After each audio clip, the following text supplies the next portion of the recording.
reduction of incarceration, all of these things. How hopeful are you with this administration that some of these recommendations will go through? Is Tracy in the room? Tracy. You want, do you have a microphone? Or? I do. Yeah, probably. Can you all hear me? Even though I'm not on mic? So I could say a few words about it, but Tracy is the author.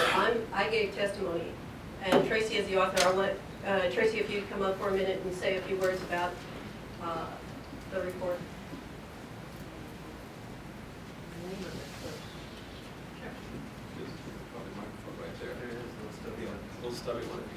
Sure. This one? Yeah, get it done. I'm Tracy Velasquez, an announced speaker. I'm with the Council for Court Excellence, and while I have the mic, I also wanted to point out, Erica, raise your hand. We are actually doing a report on returning citizens, and if you would be willing to be interviewed, please see Erica at some point later on, and we'll give you a card and we'll contact you later. We were fortunate enough to be asked, the Council for Court Excellence, to collect information for the mayor-elect on corrections for her transition team.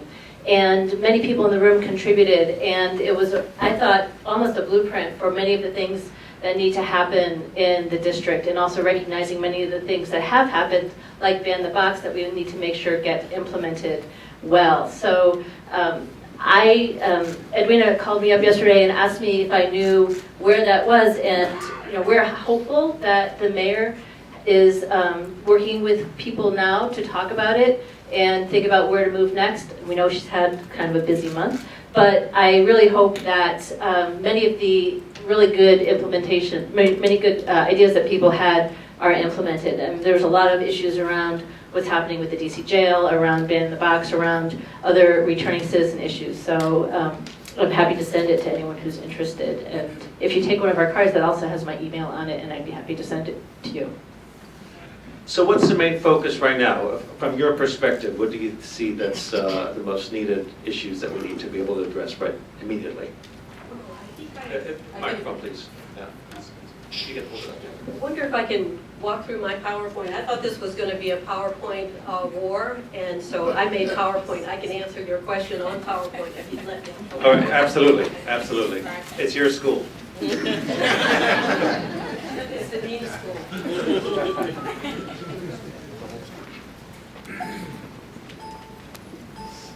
Where's Joe? I thought I was going to have this problem. Yeah. If you could just hold the microphone maybe in your hand and walk around, just like Where's the? make it Yeah. So most of you guys are used to seeing this as the DC criminal justice system. Raise your hand if you're sort of used to this. If you haven't seen it, all of my seniors out there, you guys have seen it. Sion, you've seen it. All of you guys, Rochelle, you've seen it. So this is the DC criminal justice system. This system starts, we could say that it starts at the front door, starts with the police department, moves across left to right, courts in the middle. Here's our Attorney General. Notice that CSOSA is on the end over here to the right. Moving left to right, it looks like a really linear system, doesn't it? Left to right, linear. I'm going to question whether or not this system is linear. We need a mic back there. Do you guys need a mic, or are you guys okay? I'm going to question whether or not this system is linear. I don't think this system is linear, and I don't think that this is all of the system. This is only half of the system. I want to show you the other half of the system.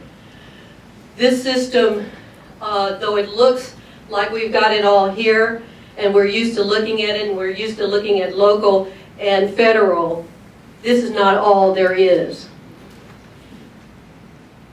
This guy is really frustrated with this system. I think you know this guy. You know his frustration, and you know what he said about this system, right? What he said about this system was, you all remember? He was so angry with this system that this is what he wanted to do with this criminal justice system that we have. And this is the result of being that angry with the criminal justice system. This is the result of being that angry with the criminal justice system. I lived in Los Angeles after the Rodney King riots, and this is what Los Angeles looked like after the Rodney King riots. and this is too great a cost to pay. This is too great a cost. This is not the answer. This is not the answer. There's another answer. I want to let you in on what the answer is. So this system looks like a linear system, but it's really a circular system.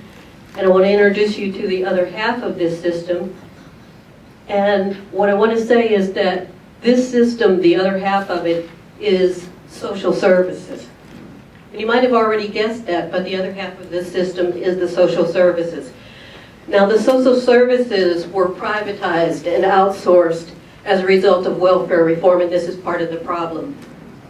If you remember, it was Tommy Thompson who was the very first state who went up. He was the demonstrator state for welfare reform. And who did Tommy Thompson have with him when he went up? When he was our demonstrator for welfare reform, for which all of the states had to go through welfare reform, he had Maximus with him. Who's Maximus? I'm going to tell you who Maximus is, because Maximus is part of our problem. And this is not a linear system, it's a circular system. Why? Because it does actually begin here on the local system with the police department. And it does, and this police department arrests approximately 40,000 Black Americans every year. And this is part of the frustration, and this is part of the problem with this system. And you have to FOIA to get this data. And one of the things you advocates ought to be saying is, I shouldn't be having to FOIA to get this data. I had to FOIA to get the data. They create an annual report every year. And that annual report ought to be your demographic data that ought to tell me that you've arrested 40,000 of Black Americans every year.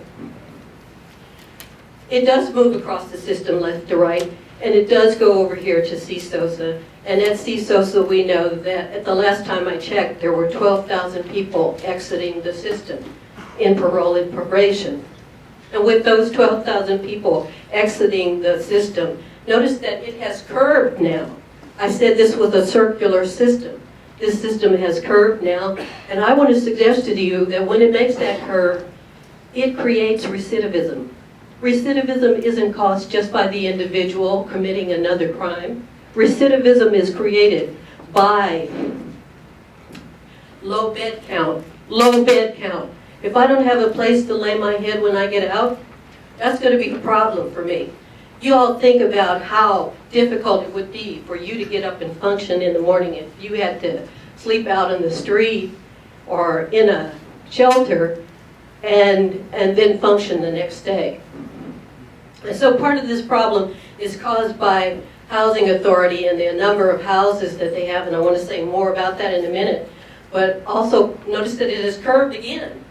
And I'm going around because it's not only being caused by the housing department, it's being caused by Department of Employment Services.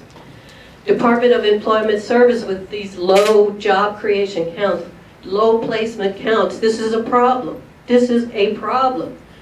And not only is it caused by Department of Employment Services, they're just middlemen. It's caused by Maximus. Notice Maximus is our contractor on getting job training and job placement. Maximus is a problem. Here's the Office of State Superintendent of Education. How many GEDs were awarded to our returning citizens? This group cannot tell us how many GEDs were awarded. They are not keeping count. They keep count on the number of people that they award GEDs, but not the number of returning citizens. I FOIA'd them, and they can't tell us. They don't keep that count. They're not separating out. We have no idea how many of our returning citizens get GEDs. We know how many people in this city get GEDs, but not how many returning citizens. And I got to know how many of my returning citizens get a GED in order to be able to know if they're prepared to go out to work. And notice that the arrow is still traveling because there are more social services. Department of Human Services, what do? They give our food stamps. Returning citizens need food stamps. They just got out. They need help with food stamps and they need help with TANF. Notice that I moved it over, but Department of Health Services has Maximus as their contractor, good old Maximus. And notice that Department of Health has, guess who? Maximus as their contractor. You guys need to look Maximus up. You need to go look Maximus up. You don't know Maximus yet. Go look Maximus up, because it's the corporation that's dealing with all of your with your returning citizens. And what other social services are involved? Department of Mental Health, Addiction Prevention and Recovery. What other departments are involved?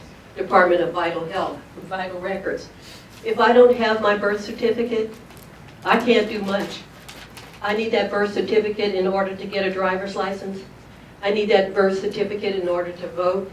I need that birth certificate for a lot of things. Department of Vital Records. You all think that the criminal justice system is just the legal system. It's just the lawyers, the court. It's just the police. This system is more than, there are some of us that are only talking about half the system. What other systems? Department of Motor Vehicles, because of the IDs. What other system is involved? Public schools. Why public schools? Because when you suspend children, even once, it makes them 3 times more likely to go into the adult system. This system, this Department of Public Schools is a problem, not only because of the suspensions, but because some people say that it's 5,000 suspended a year, and some people say that it's 10,000 suspended a year, and nobody knows the real count. And this is a problem for those of us who are advocates, because we need to know. Inquiring minds just want to know, what's the count? What's the real count? Is it 5,000 or is it 10,000? And notice that this arrow is coming back around, because this is a circular system. And this circle isn't being caused by me, the returning citizen. This circle is being caused by the system. Why is he so frustrated with the system? Why does he want to light a fire to the system? Because this system is circular and not just caused by me, but is caused by inadequate housing and inadequate jobs and Maximus. So let's take a closer look at these 3 systems. Am I off time? I think you're doing okay. It's your school. So Department of Employment Services, their narrative, their storyline is, I can't get these folks jobs. I can't get these folks jobs because there's a skill gap. They don't have the skills that the employers need. Is their problem. That's their storyline. That's their narrative. If you go to American Job Center, their storyline is, I'm sorry, you just don't have the skills. I can't get you employed because you don't have the skills. Yeah, but not only are you telling me it's something wrong with me, but when I ask you, when Professor Dorsch foils you for your numbers, this is what Professor Dorsch finds out from you about your numbers. That project empowerment that is supposed to get jobs has only been successful at getting 722 jobs. 700? What was that number that I told you was coming out of CSOSA? Thousands. This is too low. This is too low. Transitional Employment Program. When I FOIA you to get the data, you don't know. What's up with that? How come you don't know?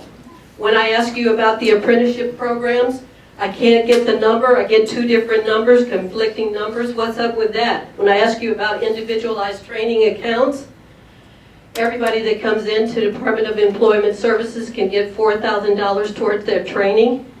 Look at this number. How many did I tell you was coming out? Thousands. And this number is too low. Workforce investment tax credits.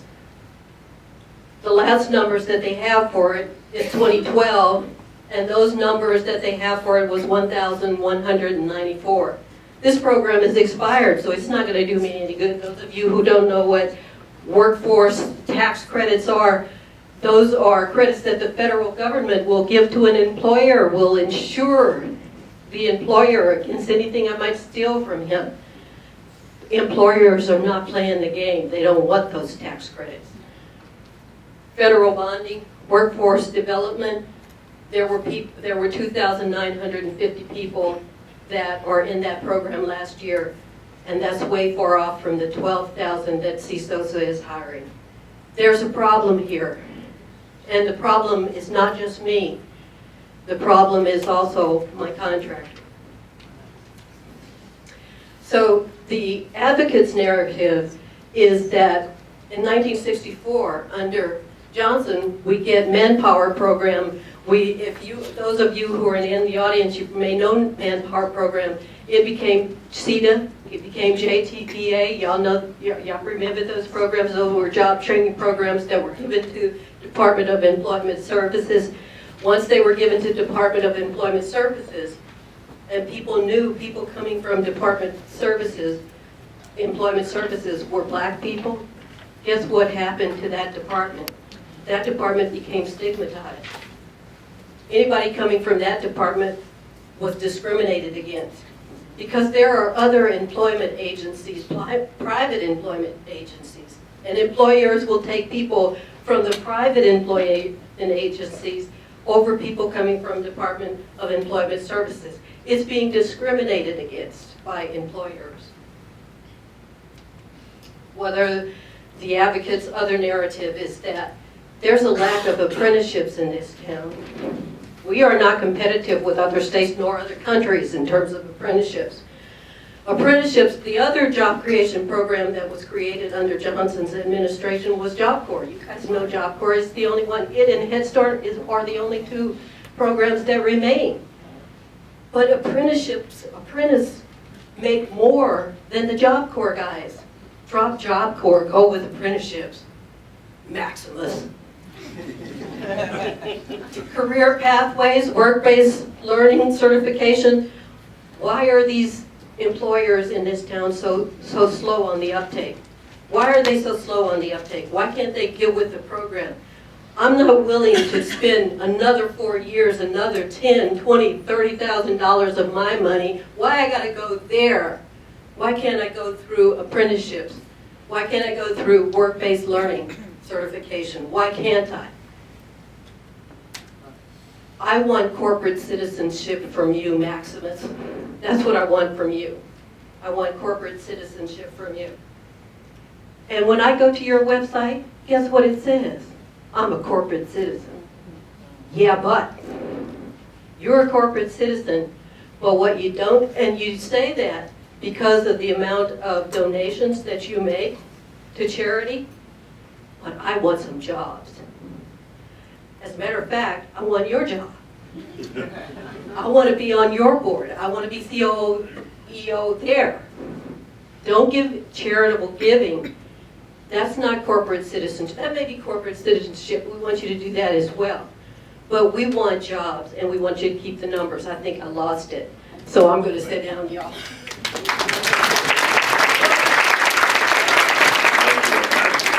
I think you won the PowerPoint before, so there's not a problem there. Are there any representatives from Maximus here? No? just thought I'd ask, in case. These corporations don't work in a vacuum, so obviously somebody's giving them the money and somebody's allowing this to continue. So it's not just their fault. Our corporation will go after the money. And as long as the money's there, they're going to keep going after it. So we have to change the way we do things. As far as the Department of Employment Services, I just want to say something. There are some really good people in that department, I have to say. I mean, I know that a lot of times Department of Employment Services gets a really bad rap, and for a good reason. Some of these programs are nothing more than money laundering schemes. But the reality is that a lot of good people are actually there, and I'm working with some of them actually for my company to be able to get people that are able to work, and they're sending me some good people. So I just wanted to throw that in. So we'll move now to. I'm going to go down the list that it's as in the program here. So I'm going to move over to Councilmember Grasso, if you don't mind. And Councilmember Grasso, you were involved in a bill that sealed the records of nonviolent offenders, And I know that bill passed last year, and now it's in Congress for approval. So please, can you speak about some of the issues that you're dealing with? And now you're the head of the Judiciary Committee. So, oh, you're not the head of that? Oh, you're head of education. So you're not judiciary. Okay. I was going to ask you what kind of mess did Councilmember Wells leave you with, but that's all right. I won't say it. Absolutely. Good evening, everybody. Good evening. I'm excited to be here. It's been a little while since I was here to talk about these issues, but extremely important to me. I should note that I've never been on the Judiciary Committee. I've been on the council for 2 years. But I think that it's something that I've been engaged in and involved in. So when you Google my name on these issues around criminal justice reform, you'll find that I pop up a lot because I think, as Councilmember Wells knows, you can't ignore it in D.C. This is our life. This is what we have to deal with. And as leaders, I think this is how you have to be engaged. And I just want to, mention a few things in response to the PowerPoint, because I think it's really important PowerPoint that people should be paying attention to, and then talk a little bit about how we're responding to it as well. To start with, the suspensions and expulsions is over 10,000 in the District of Columbia. It's not 5,000, it's well over 10,000. We mandated that there be a report done by OSSI 2 years ago, and they found that out. In fact, that's over 10,000 of students that are being suspended and expelled just for federally mandated offenses. So that's things like bringing a gun or knife or fighting and things like that. There's a whole lot of other suspensions that we know about that are soft suspensions that, insubordination or not paying attention well enough or whatever. So my committee, which I'm now the chair of the Committee on Education, is holding a hearing actually on Wednesday on this issue to try to bring it to the forefront. And to the council's credit, I introduced a bill to ban the suspensions of pre-K students as a start in DC and both charters and DCPS. So there's only 181 kids only. Imagine that. These are 3 to 4 year olds that we're suspending and expelling. So we're going to have a hearing on this topic on Wednesday afternoon. And the point here is, how do we move to the point where we're not suspending any students? Because I think you're absolutely right when you say one suspension or one expulsion incident sets you on the path to think that you're not valuable, that you're not worth it, that you can't do it. And that's unacceptable in the District of Columbia, and I think that we should all stand up for that. So we're starting out with this bill, and we're going to move this debate forward as we go along to try to end the entire school-to-prison pipeline. And there's a lot of things that go into that this committee is going to be focusing on pretty intensely over the next couple of years. I want to mention a couple other bills that we've done that I think Councilmember Wells was a strong supporter with me, and I appreciate that, because even though I wasn't on the Committee on Judiciary, most of my bills went through his committee last time because I had a lot of important issues that I wanted to address. And one of them was the sealing of nonviolent offenses, sealing the records for nonviolent offenses. So this is a bill that's in congressional review right now. Boo.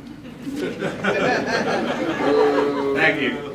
So right now it's up on congressional review, but when it comes down from there, which I'm sure they won't stop this one, it will ban all the arrest records and court records for nonviolent offenses for marijuana possession in the District of Columbia. So that's, a lot of people are affected. That's 23,000 plus people in DC that have this as their sole offense. So, and it's not just court records, this is also your arrest record. So it's going to go back a big burden on the courts. I realize that, but we are working closely with everyone to try to make this happen, because it's one thing to ban the box, and I think that's important, a very important bill. It's another thing to say you don't even have to think about checking that box in any stage of the employment process. And so this is another bill starting the conversation, starting the discussion around these things. I also want to note, I sit on the WIC, the Workforce Investment Council, and I've been on it for about a year, along with Councilmember McDuffie. And the reason I'm on it is because I went to the chairman and I said, I'm really frustrated with what's going on over at DOES. What can I do? Can I get that in my committee? Can I make it part of what I'm doing on the council on a regular basis? And he offered to put me on the WIC, and I'm really grateful, because the WIC really, if it's done right, has oversight over what is happening in DOES, especially from the federal dollar standpoint, but also from the local dollar standpoint. And I think we're heading in the right direction at the WIC. I have to say that from, like I said, I've only been there a year, but there's some things happening there around transparency and trying to push things forward. We actually added an FTE this year, that's supposed to track all of the dollars spent on job training programs and on adult employment programs. So that's a big step, right? That's the data transparency that you're talking about, is how do we get the real data, knowing where the money's going, and are you just churning out certificates, or are you actually getting people into jobs? And I think that's really important for everyone to be holding them accountable for, and we're going to start doing that. I think it's also a big deal that Charlie Thornton is now part of the WIC, which we appreciate, and that he really needs to be there because, with ORCA, they have a huge role in making sure that all of our returned citizens have an opportunity in DC to get a job, and the way you do it is by holding DOES accountable through the WIC, and that's kind of what I'm trying to do. I also want to mention a little bit about the kind of work that we're doing on the council around just recognizing the impact and talking about collateral damages. This is a big deal. When you have so many people and so many residents going to jail for nonviolent offenses, for the war on drugs, for all these things that get trumped up in our city, you end up with a society that doesn't have trust and doesn't have faith in the system and doesn't believe in it, and therefore is less likely to buy in and get engaged in the system. So just one huge collateral consequence that we always have to mention, and I thank Tony Lewis for constantly bringing it back to my attention, is the fact that there are a whole lot of families here in the city that have loved ones that are in jail or in prison around the country.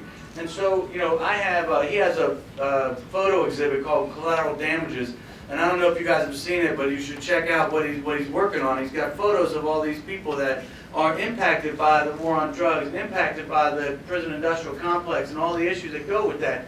So we put one up in my office just to remind everyone that walks in there that there's a big part of our community that does have collateral damages when it comes to this kind of war on our city. So there's a lot of reforms that need to go on. There's a lot of reforms that need to happen.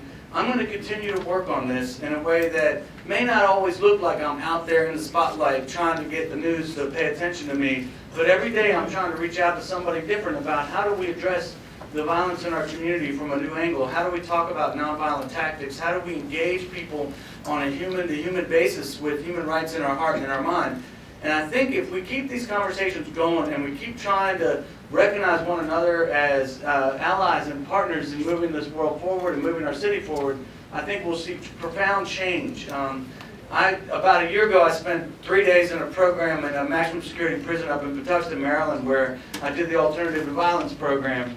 And what I came out of that with was, there's really not enough conversation around this. But when you do talk about it, even though you can't always get a law passed, or you can't always get Congress to get off your back, if you talk about it and you get engaged in it and you recognize that everybody has value and worth, you start changing people's attitudes, you start changing the way people act and engage. And I think a big shout out has to go to all the work that was done last year in this city to raise the awareness around the police tactics and things like that, because you saw what happened in the protests in DC with MPD. It wasn't perfect by any means, but it wasn't a violent reaction. It was something that was very different and something that we couldn't always count on in the past. I don't know if you remember Pershing Park. It wasn't that long ago. And I think you have to remember what they did this time is a little different. Does that mean they're going to do it next time? No. It means that we still have to keep the pressure on them. We have to pass laws that mandate more humane treatment of everyone in our city. But it doesn't mean that we're not making progress. We are making some progress here, and we need to keep talking about it and keep engaging in it. So thank you very much for inviting me tonight, for being here. I love UDC. I love UDC Law School. I tell you, that's a big part of our solution. I think people need to remember that. It's not just UDC's main campus, but also the community college and all the work that they're doing over there to try to give people an opportunity in this city to get an education, to further their lives, and to make a difference. So thank you again for having me. Appreciate it. Thank you, Councilmember Grasso. And I know you were on the Education Committee. I know that Kenny McDuffie is supposed to be here speaking the next time he's the Judiciary Committee, and you guys look alike, so I kind of mistook you guys for... So I apologize for making that mistake. But we're going to move on. You talked about raising awareness, and I think that's obviously the first thing. And our next speaker, Deb Golden, is with the Civil Rights Lawyers Committee. She's a civil rights lawyer. She's with the Washington Committee. And they put out the reports that talk about the collateral damage and the specifics about the impact of all of this. So you have a lot to say about that, so please share some of your thoughts. I think if you pick up one of those microphones, you can actually speak into it. Okay. Yeah, you can use that one. It's just not as long. You just have to see if you can, All right. you can pick it up closer. Does that work for people? Can you hear me?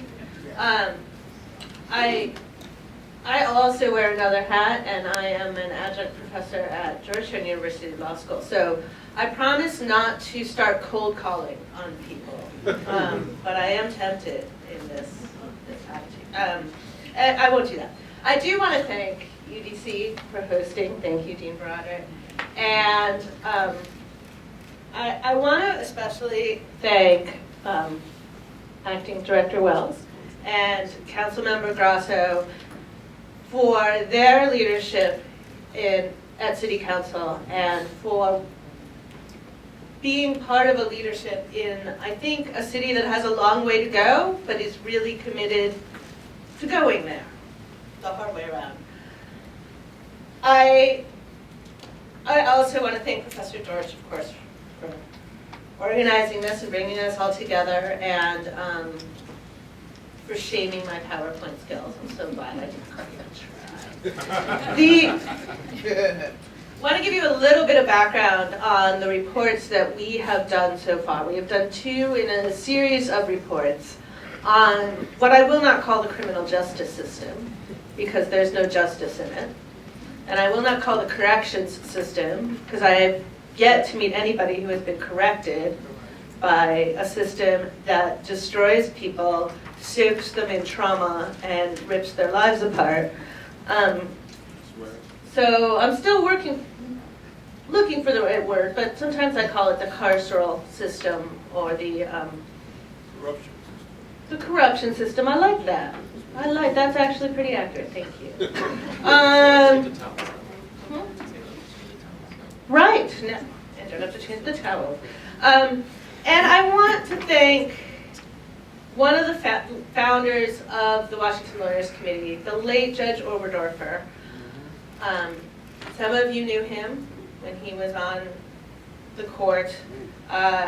He passed away, and his family founded the Oberdorfer Fund at my organization to continue his work in looking at these issues and fighting for civil rights and for justice, for real justice. And it reminds me that this fight is a long fight, and it will take us generations, but we're here for it. The first report my office issued was released in July of 13. And we had FOIA'd, for those of you who are not familiar with FOIA, Professor George talked about it, it's one of the most powerful things that we have as citizens, by the way, that you can demand information from your government. We FOIA'd arrests and found out that many of the underlying arrests in DC are for minor offenses and disproportionately of African Americans, which isn't really a surprise based on what we knew from life, but was in fact even a surprise to see it in such hard and fast numbers. We found out that between 2009 and 2011, a quarter of the adult arrests in DC were for traffic offenses. There was about 142,000 arrests. A fifth were for drug offenses, and 1 out of 10 were disorderly conduct. Less than 1 out of 20 were for anything that the FBI would classify as a violent offense. 19 out of 20 of the arrests were for lesser offenses. And then when we looked at race, we were deeply disturbed. 8 of 10 arrests were of African Americans. Okay, the police say, well, you can't, MPD said this, you can't just expect arrests to be the same across all racial groups. People commit crimes at different rates. Well, there's one crime we know that people commit at the same rates, no matter their race, and that's using drugs. We all like drugs. Everybody likes to get a little messed up every once in a while. And Andy Shalal, you sell alcohol, you know this. But 9 out of 10 drug arrests in DC for basic drug possession were of African Americans. People who make up less than half of the city during the time period we looked at. For just simple possession, it was, it was 63% of those arrests were for simple possession, and 90% of those were African Americans. And we see this disparity continue through who gets convicted, how people get sentenced, how people get paroled, and how they're treated on parole. And of course, as we're talking about tonight, what happens when people come back. Our second report, which we issued last October, looked at the collateral consequences under DC law, Maryland law, and Virginia law. And the good news is we're better than Virginia.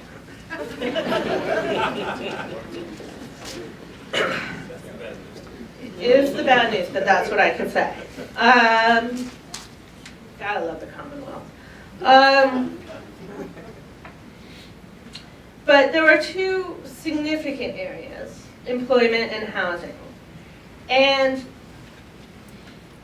we're lucky that we have ban the box legislation that just took effect, but it still gives employers significant room to deny employment for convictions that have absolutely nothing to do with the job at hand. And I will posit to you all that in a country where it is no longer legal to say blacks need not apply, one of the easiest things for an employer to do is look at criminal arrests and convictions.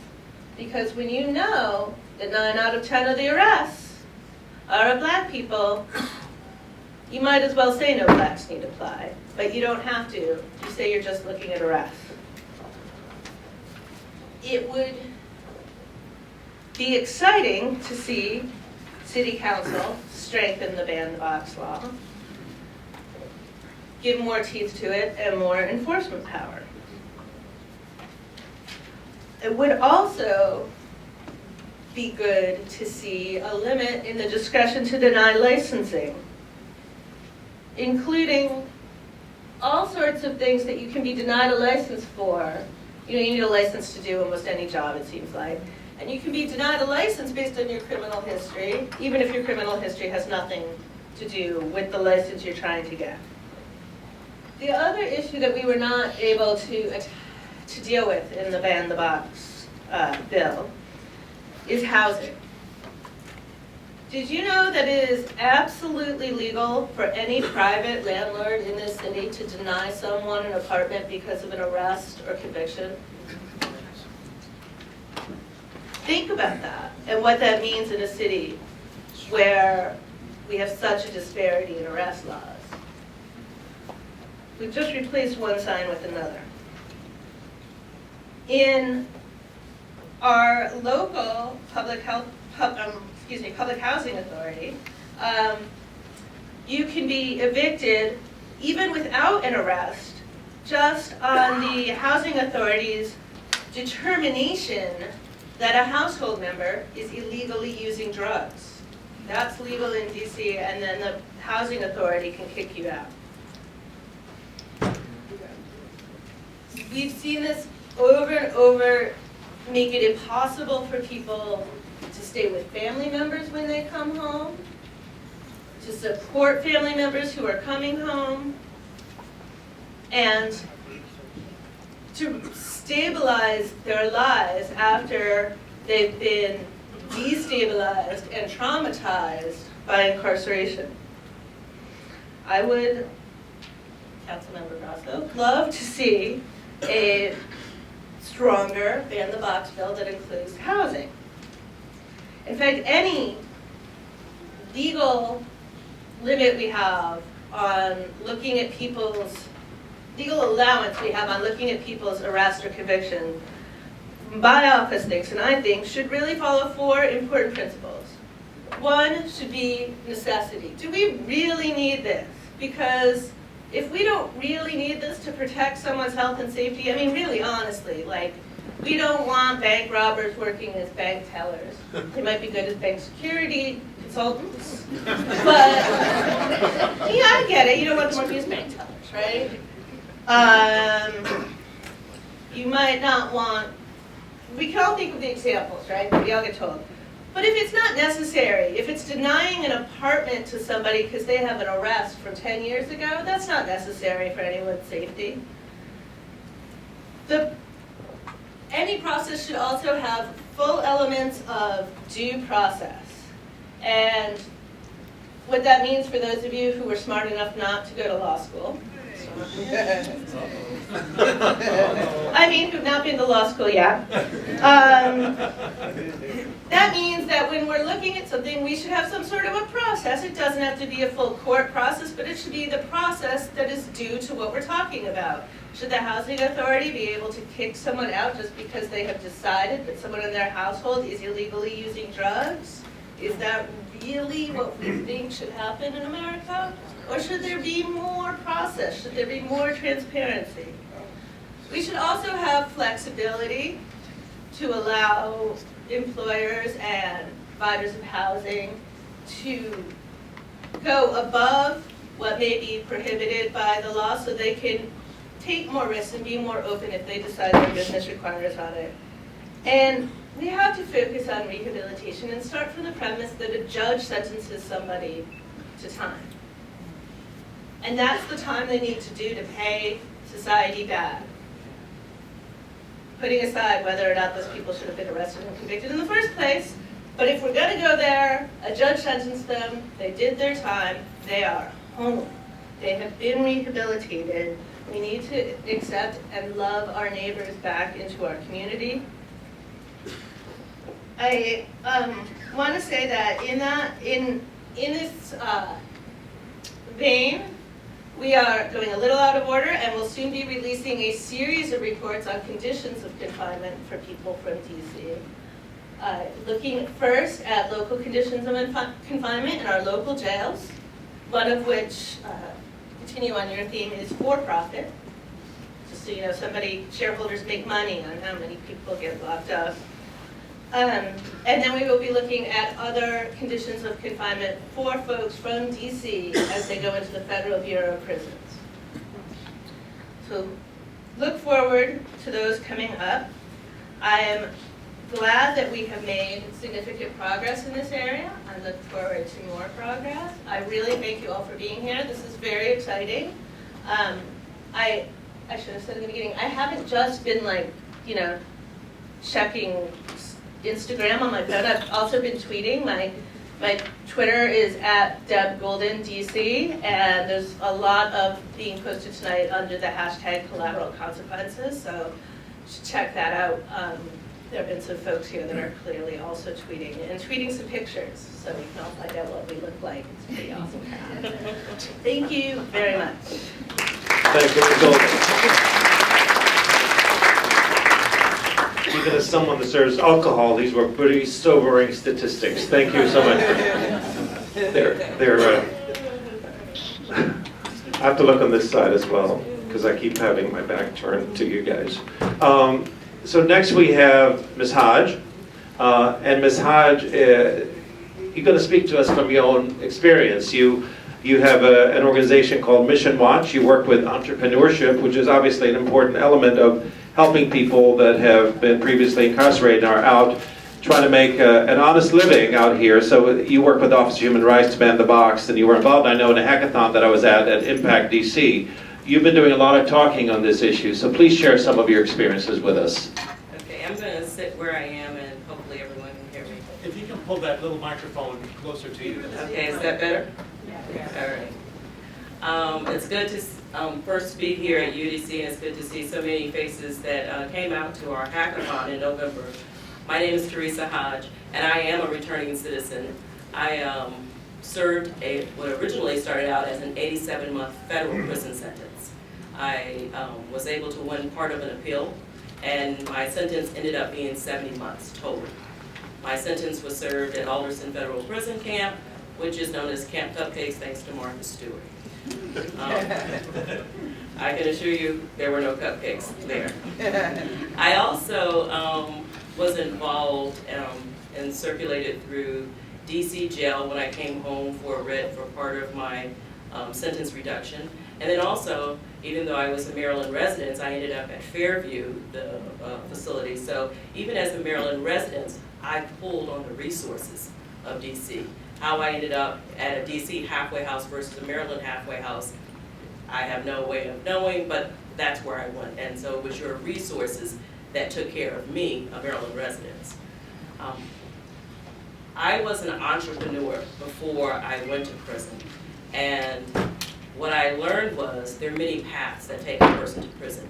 Not everyone who goes to prison had institutions fail them, family institutions or educational institutions. I didn't have that as my own personal experience. But when I got to prison, I think I was just angry by the fact that as an entrepreneur, an employee of mine was able to, when I let him go, was able to file a complaint, and it sent my whole life in a tailspin. And I was naive and didn't understand that about 96% of the people who are under some form of investigation or indictment end up in prison. I actually went to trial, and as a result of that, I was served a harsher sentence. One of the things that I do know is that as an African American woman, when I went to prison, one of the things that I discovered was my sentence was much harsher than some of the Caucasian women who had very similar cases. Their sentences were like 18 months, 24, 36 months, and mine was 87 months. So I can say that the disparity, even in white collar, is the same. I was fortunate. Before I left prison, a friend of mine offered me a job. So I was able to take the job. But I knew when I went to prison, after watching what happened to my life, watching what happened to the lives of many women who I met at the prison, that this was going to become my passion from that point forward. While I sat in prison as an entrepreneur, I became a social entrepreneur. I became very focused on this topic. I studied, I researched, and when I came home, I started my organization, Mission Launch, with my daughter, Lauren Hodge.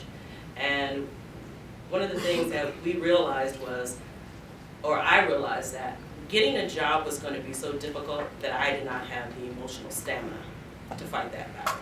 So I created my own job. And as an organization, what we're doing is we're trying to help and teach other people how they too can create their own economic opportunity, because it's just almost impossible to find a job, and to find a job that will sustain you and sustain your families. A friend of mine, I had worked for about 18 months for a friend, and as I was trying to start this organization, and a friend of mine called me and said, Teresa, there's a job I think you should apply for. I know you're trying to transition from the job that I had, which was a paralegal, into my nonprofit. And I went on the line and I applied for it. I was going to be working from home, allowing my own home to serve as a call center for a corporation. And as I was going through the application process, something interesting happened. I had to check the box, and the box was, have you ever been convicted of a crime? I checked the box, yes. And then the computer system shut down. And the response was, you responded to one of the questions that now disqualify you for the position. Well, the position was working in my home as a call center and using my phone. And besides my name, my address, and very basic information, there was nothing else that I had checked. So what was very apparent was the fact that I had been to prison was going to not allow me to have this job and not to go any further. And in that moment, I rededicated myself to my own mission, which was to just help people who are coming home from prison get jobs. The statistics, we've heard the statistics, we hear what everyone is doing, and everyone, I believe people are doing a very, very good job, but the problem is just immense. There's over 700, there's close to 700,000 people who are coming home from prison annually. When I was at Alderson, a lot of the women who live in DC go to Alderson. It was about 1,100 beds. The beds would flip. 800 beds would flip every year. 800 women would leave and 800 women would come. So the numbers are just really breathtaking. And Mr. Shaw, if you have any questions, I was told to talk about some of the collateral consequences or my experience, but if you have questions and want to steer me in a specific direction.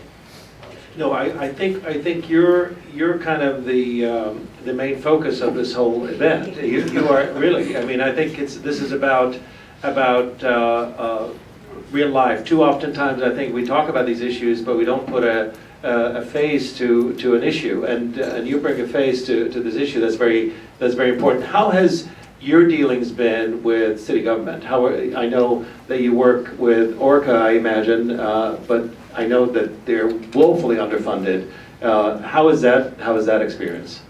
Our organization has been fortunate. Our organization has been fortunate that one of the things that we wanted to do, actually, we have not worked directly with ORCA. We started making phone calls when I came home in August of 2011, and it was just very difficult to kind of navigate our way in from a relationship perspective. And so we took a different route, and our route was we knew that technology was going to help returning citizens get back on their feet. We knew entrepreneurship, so we actually became a convener, and we called organizations, service providers together, different institutions, and we just went on a fact-finding mission to determine what agencies, what organizations, and just gathered information.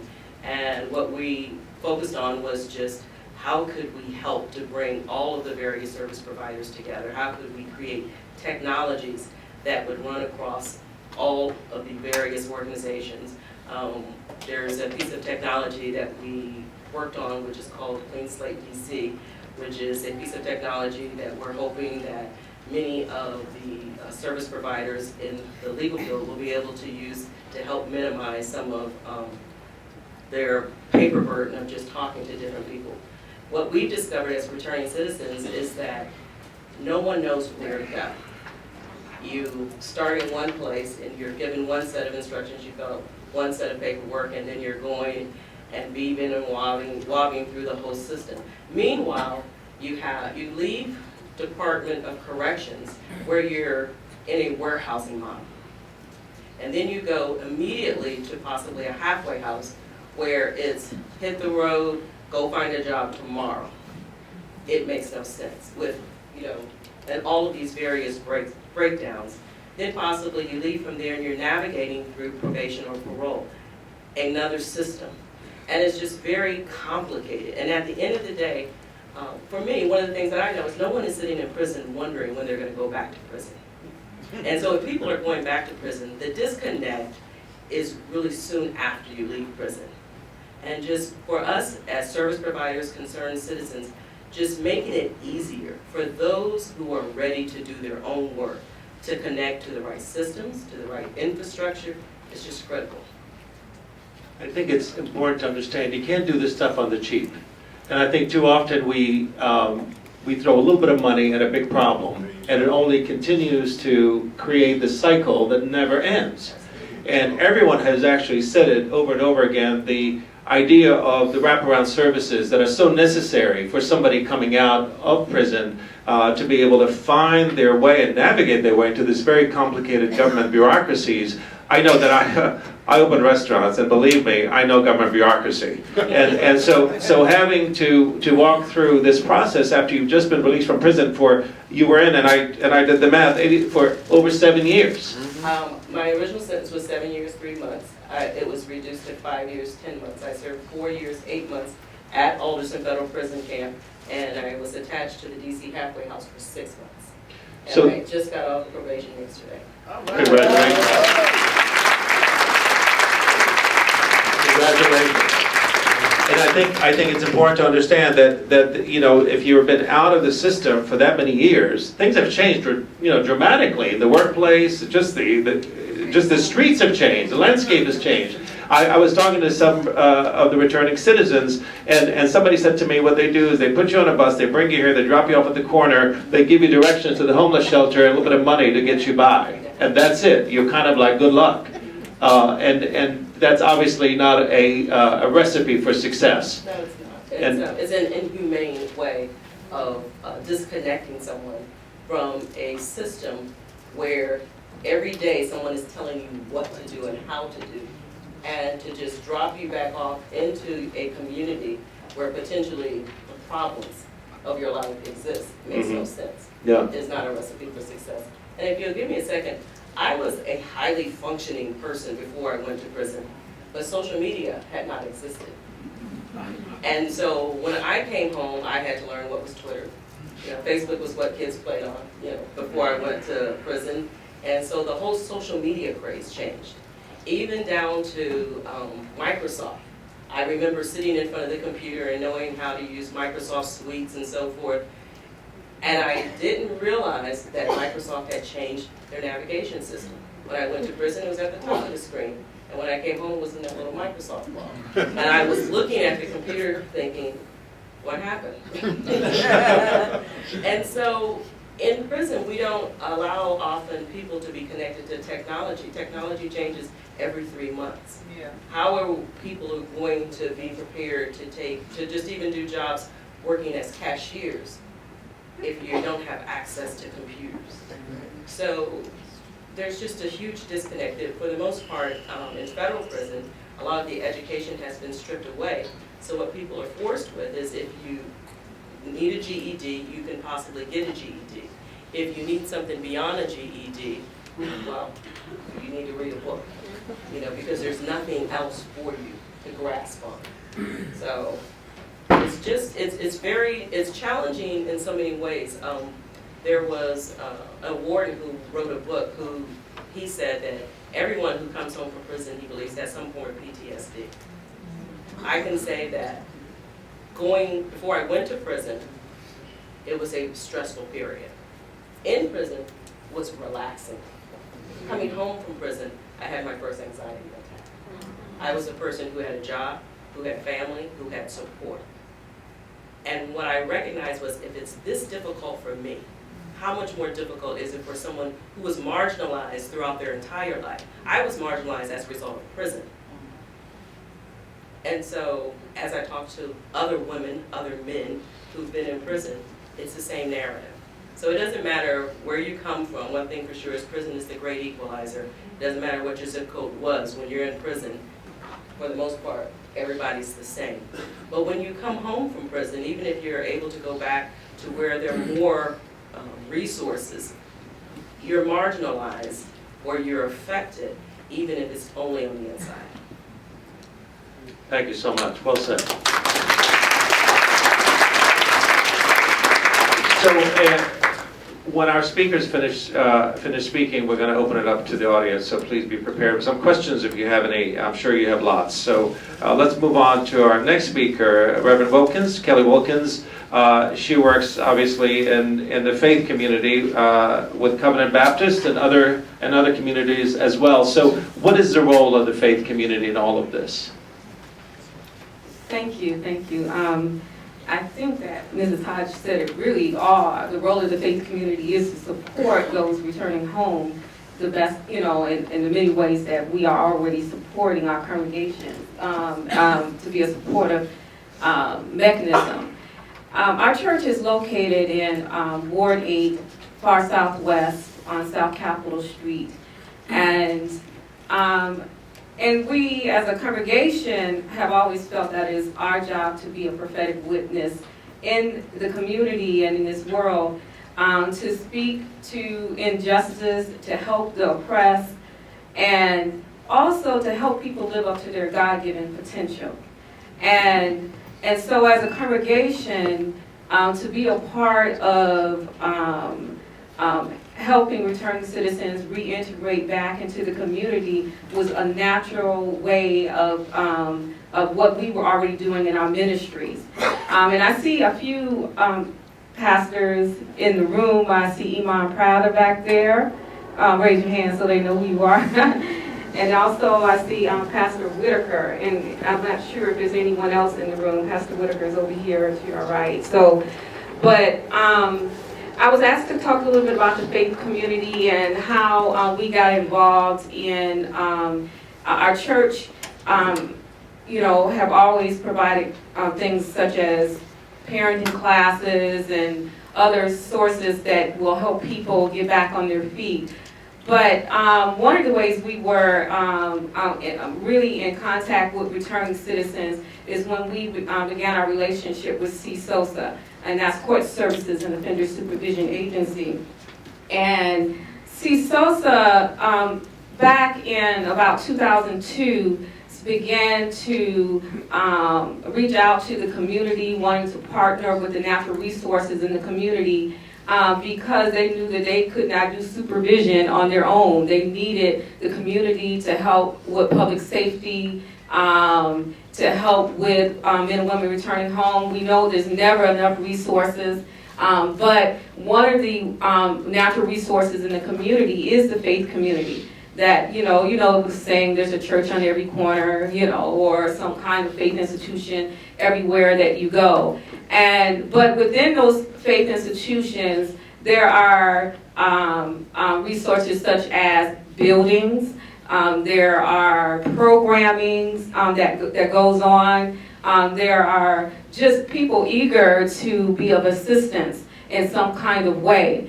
And so one of the ways is that CSOSA began having reentry Sundays. They reached out to congregations through this reentry Sunday as a mechanism and a way to educate about persons returning home and on supervision. And churches began to work with CSOSA, work with men and women on supervision.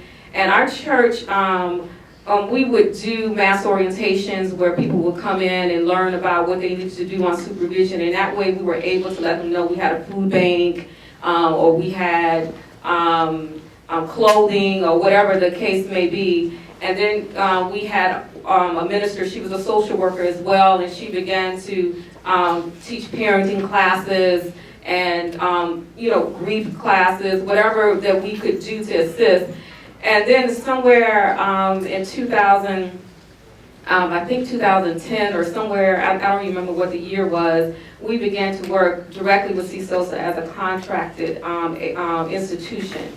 And there were two other faith institutions that were also, and we were in quadrants in the city. So we were east of the river, and there was wards 1 through 4, and then 5 and 6. And we had different faith institutions that would work, develop mentoring plans for people that CSOSA referred to us, and then we would hook them up with mentors, and then we would also search for supporting services that might come out of the congregations, or they may also come from existing community services that existed, or just trying to figure out what DC already was offering and how to help people navigate that system.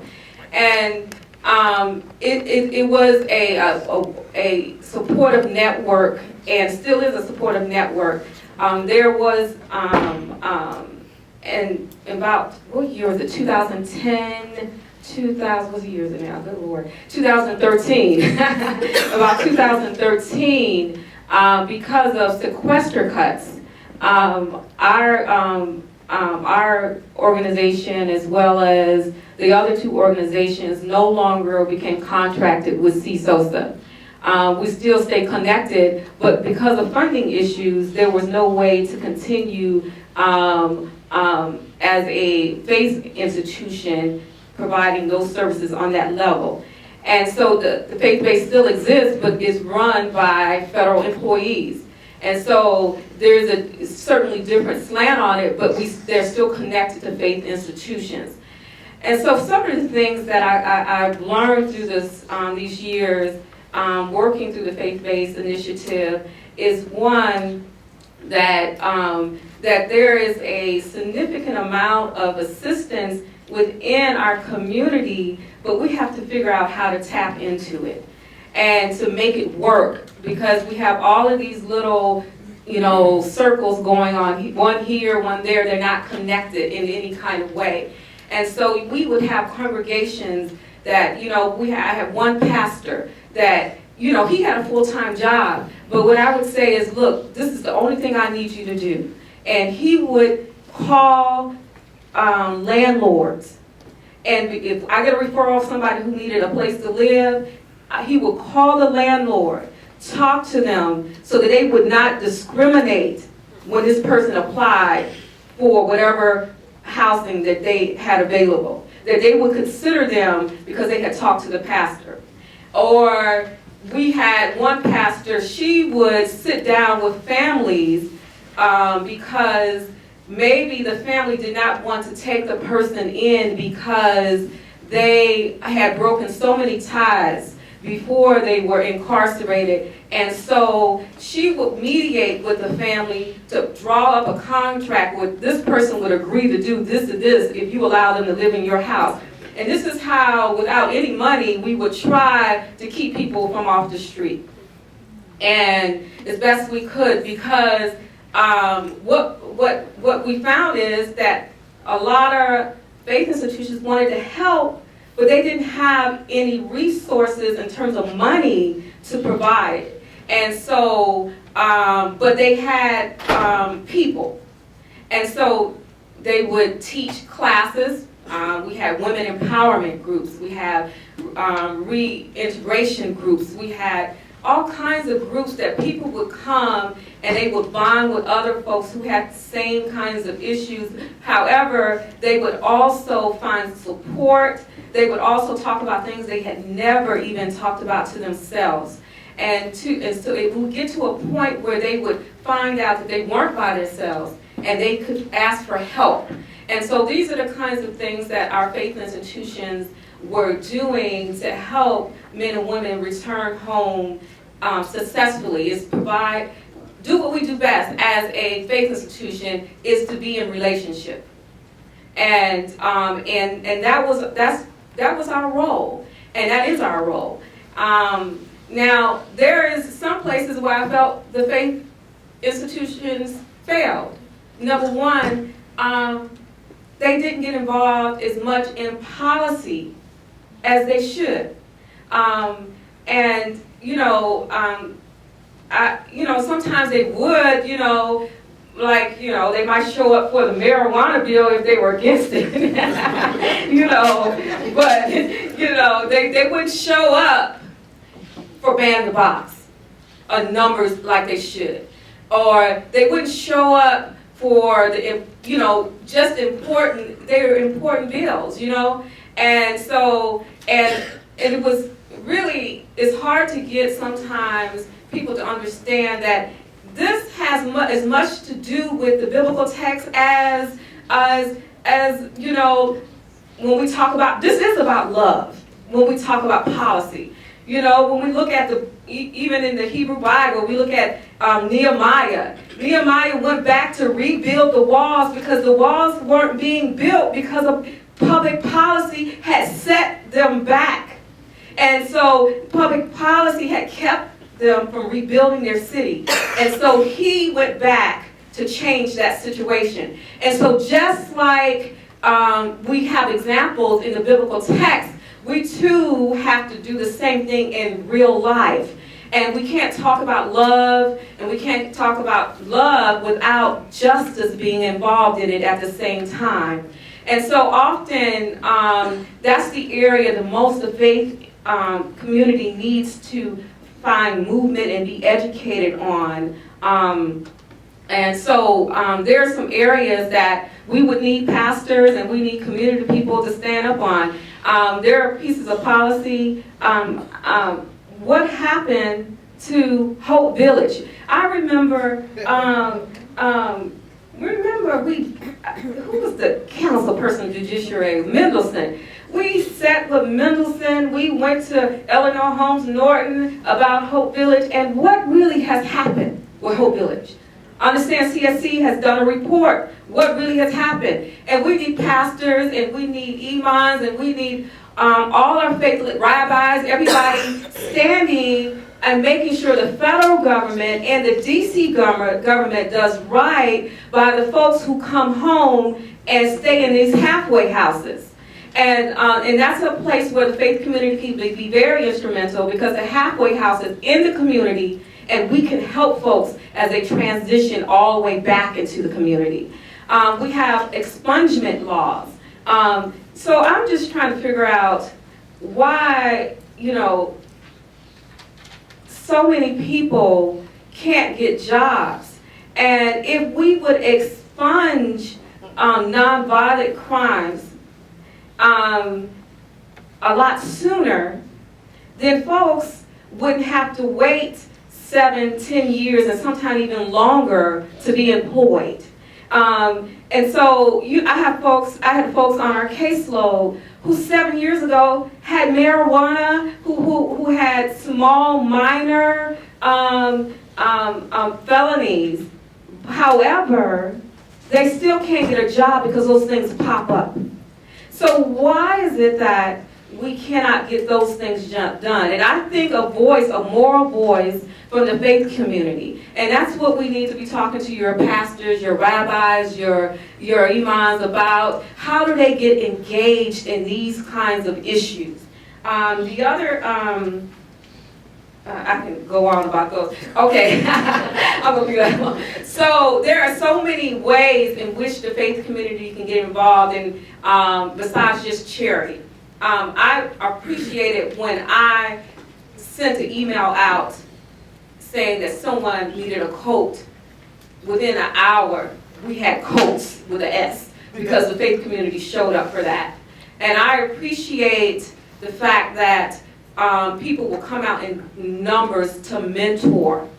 And that is a vital source of support that we need, mentors in our community.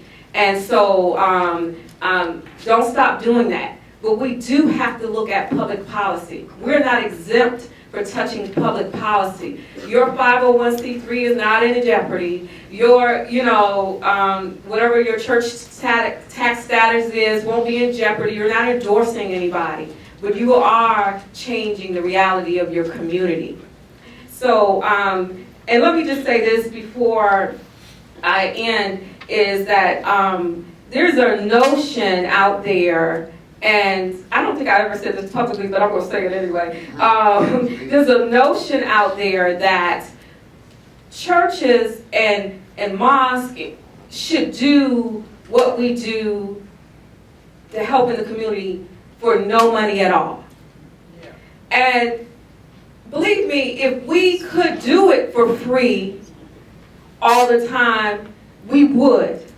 But when you have to pay for the expertise that goes into providing the services that we do in the community. And so I would like to see the DC government do more of that, because we need the technical assistance and we need the funding. So often pastors would tell me, well, we can't have anyone man the computer lab because we can't pay anybody. And studies have shown that faith-based programs are able to do more with less people than traditional organizations, because we tap into our congregations also to do the work. So I just want to throw that out there to DC Council and Director over there. We need funding. And I do appreciate the President's budget did come out today, and he added, not that Congress is really supporting the President, but he has doubled the Second Chance Act funding and lifted a lot of the caps, and he particularly looked at criminal justice. And so we really appreciate that in the President's budget, and can't wait to see what else is in there as well. Thank you, everyone. think it's important to know that it's not about the availability of money, it's about priorities. It really is always about priorities, no matter what, whether you're spending money at home, or whether or if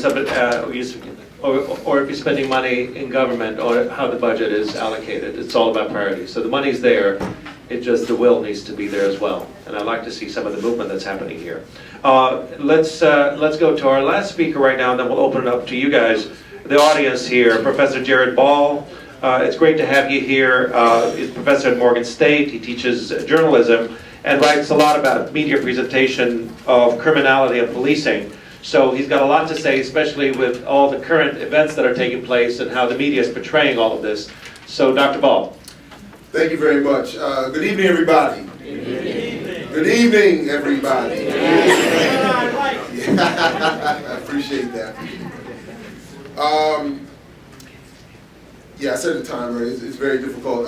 First, I did want to say I'm impressed with the way that this is run. When I looked at the lineup, I thought there was no way we were going to be finished by 9 o'clock. But That's the moderator. That's you. That's what I'm saying. Shout out to the moderator. I did want to start with something I was looking at from George Jackson, the late great political theorist, incarcerated, revolutionary. He said that after one concedes that racism is stamped unalterably into the present nature of the American socio-political and economic life in general, and concedes further that criminals and crime arise from material, economic, socio-political causes, we can then burn all the criminology and penology libraries and direct our attention where it will do some good, end quote.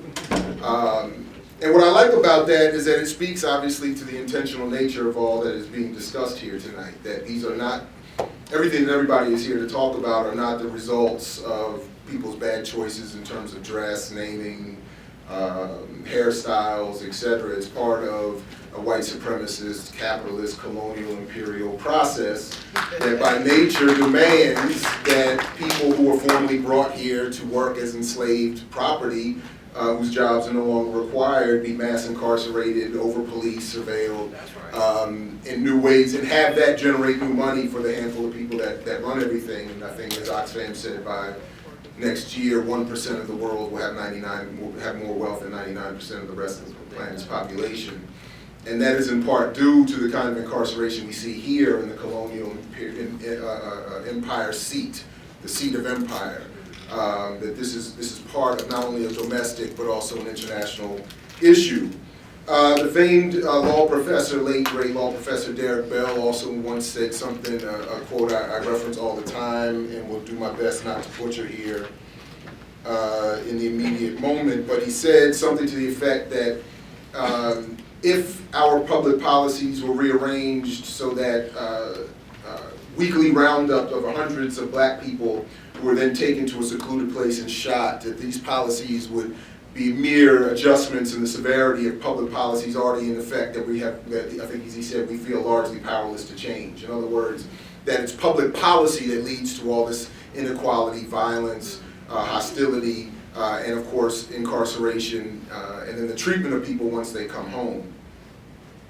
One of my co-panelists here made the point, a couple of points I just want to respond to very quickly. I myself am a version of a returning citizen, and I don't mean to equate my experience with those who were formerly incarcerated, but as someone who was, when I was 17, I was caught up like a lot of young people and doing a lot of dumb things, and I was arrested and told that basically I'll go to prison for 3 years unless I enlist in the military. So like a lot of people, I obviously chose the military and served as what I call a 4-year sentence in the United States Navy, which again was nowhere near as bad for all that the horrors of the memories involved in that. I can't imagine they were as bad as the many years of even white collar imprisonment. But it is part of this process that a lot of poor black, brown people are conscribed and forced to join the United States military and do fall into service in terms of what Malcolm X said the military does internationally, what the police do locally. So those who are not formally incarcerated here are then sent off to be part of the process of being the world's imperial police force.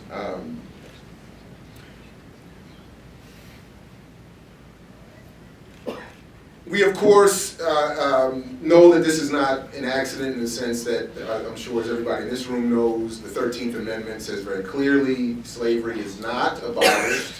It just requires that we be convicted of a crime first. And this is, of course, not to be humorous. I mean, this is exactly why we have more black people incarcerated in some form or fashion in this country now than were held as enslaved Africans at the height of enslavement, during plantation enslavement. This is not an accident. And if we go back and read, as I was doing the other day, Herbert Aptheker's Negro Slave Revolts, he does a lot of great work in this 1945 or 43 classic, showing how leaders of this country's economic and political leadership said very clearly, if we don't end slavery on our terms, the enslaved, through all their rebelliousness, will end it on theirs. So they designed a process of incarceration that would extend the plantation. So all of this is carried into something that I did want to just say something specifically. I know I was asked specifically to say something about tonight, how media portray all of these issues. Yep.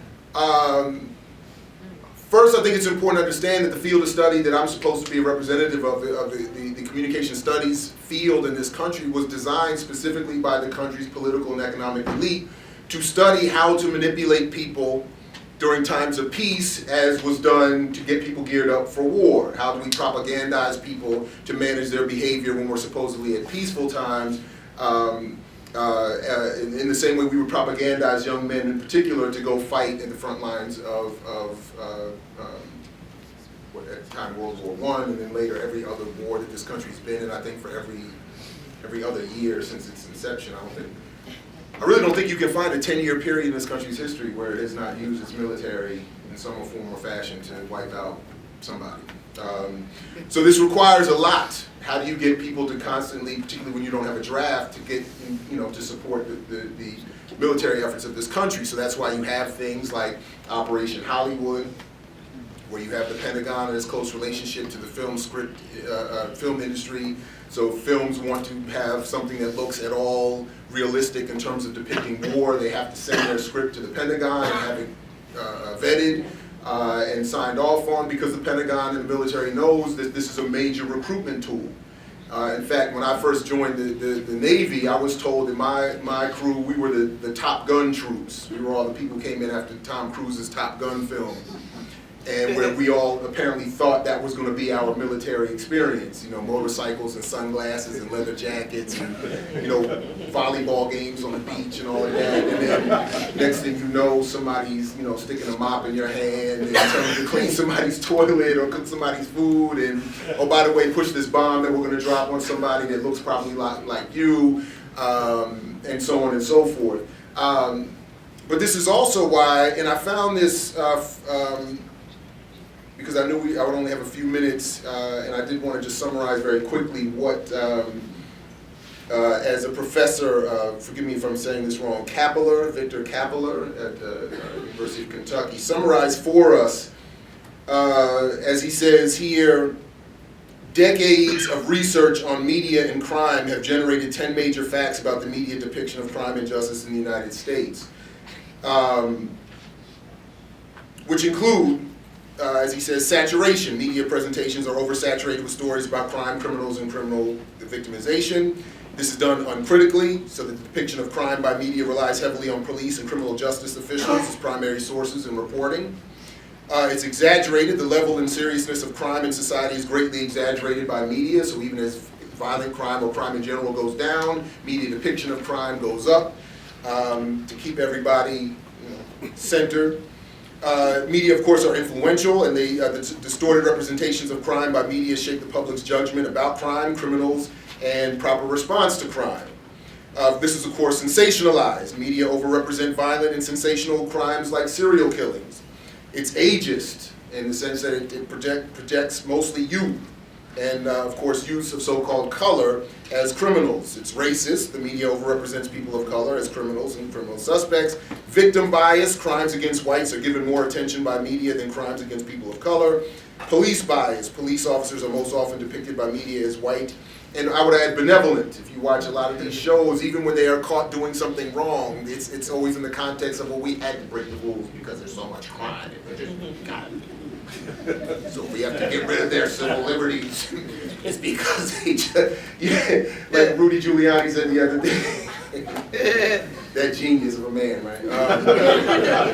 When he said, well, you know, the police violence against black people happens in their communities because that's where all the crime is committed. Well, obviously, you know, if that's the only place you're looking for crime, of course, that's where you'll find it. Yeah. And for any of us in the room, somebody made this point earlier, I grew up in a working class, predominantly black suburb in Columbia, Maryland, and I never saw the amount of drug use and drug selling until I went to private, mostly white schools in Baltimore and here in Silver Spring. So, and then it really got crazy when we went to Ivy League. You went to Ivy League University, and them cats up there, I mean, it's wild. This idea that, so this idea that it's all black and brown young people is just absurd. And then it's punitive, as he says. Exposure to crime news reports raises people's concerns about crime, especially when the news is racist and leads to public support for punitive crime control measures. I would add to this, and something that in some work that I've been trying to do for years and just have never finished, I think a lot of us can relate to unfinished projects, is specifically the way media depict radicalism. And this came up again for me with last year's release of Dear White People. And this is something I think is very important in terms of how media depict crime, criminality, and policing. That radical responses to the conditions that we face in this country are often depicted in popular media historically as immature. So just as the lead character in Dear White People demonstrates that her radical attitudes to racism on campus and in this country were depicted in the film cinematically as immature, something she would grow up and grow out of, particularly as she, of course, walked off hand in hand with her white boyfriend at the end of the film. This, I think, said a lot not only about multiraciality, something that I think is often equally poorly depicted, but in terms of how radicalism, particularly black liberation struggles, are depicted. And I'm reminded of the work of Dr. Frank Wilderson, who talked about the film Uptight, 1968, Julian Mayfield's, anybody see that film, by the way, Uptight? Really? I guess it's not coincidence. I mean, Julian Mayfield would come back like a year or two later as the Mac in a very popular black, blaxploitation thing. But in Uptight, he's depicted as a radical revolutionary in the black community who refuses to go along with the peaceful, nonviolent wing of the struggle, and is himself killed in the film as he looks to engage in armed struggle. And I've thought, similar to what I think Dr. Wilderson was saying, that this is the cinematic assassination of political radicalism to be brought back with the same actor under the pimp guise, and you know, the same kind of thing was done with a lot of these blaxploitation films. They take out the radicalism, they lampoon it, and then reframe it in a way that is seen as inferior to the cool, suave player, pimp, Mac, so on and so forth. And then if we just look at the way this is depicted throughout modern film history, I think it's very clear that in film after film after film, any kind of particularly black liberationist struggle attitude is depicted as kind of insane, silly, immature, something we'll all grow out of, which is again why I wanted to start with a quote from George Jackson, because I think not only has he been removed from all this, much of this, the discussion of black liberation history, civil rights, human rights, but particularly this issue of the modern prison, anti-prison movement. George Jackson is really, if it could be reduced to one person, at least as a symbol, he is the modern symbol of the modern anti-prison mass incarceration movement. And he was assassinated in part because of that. And then if we look even more specifically at some work that the great MC out of Queens, Homeboy Sandman, put together last year, or at the end of 2013, where he demonstrated the incestuous and close relationship between major media companies and those who own the private prison system in this country, specifically looking at the way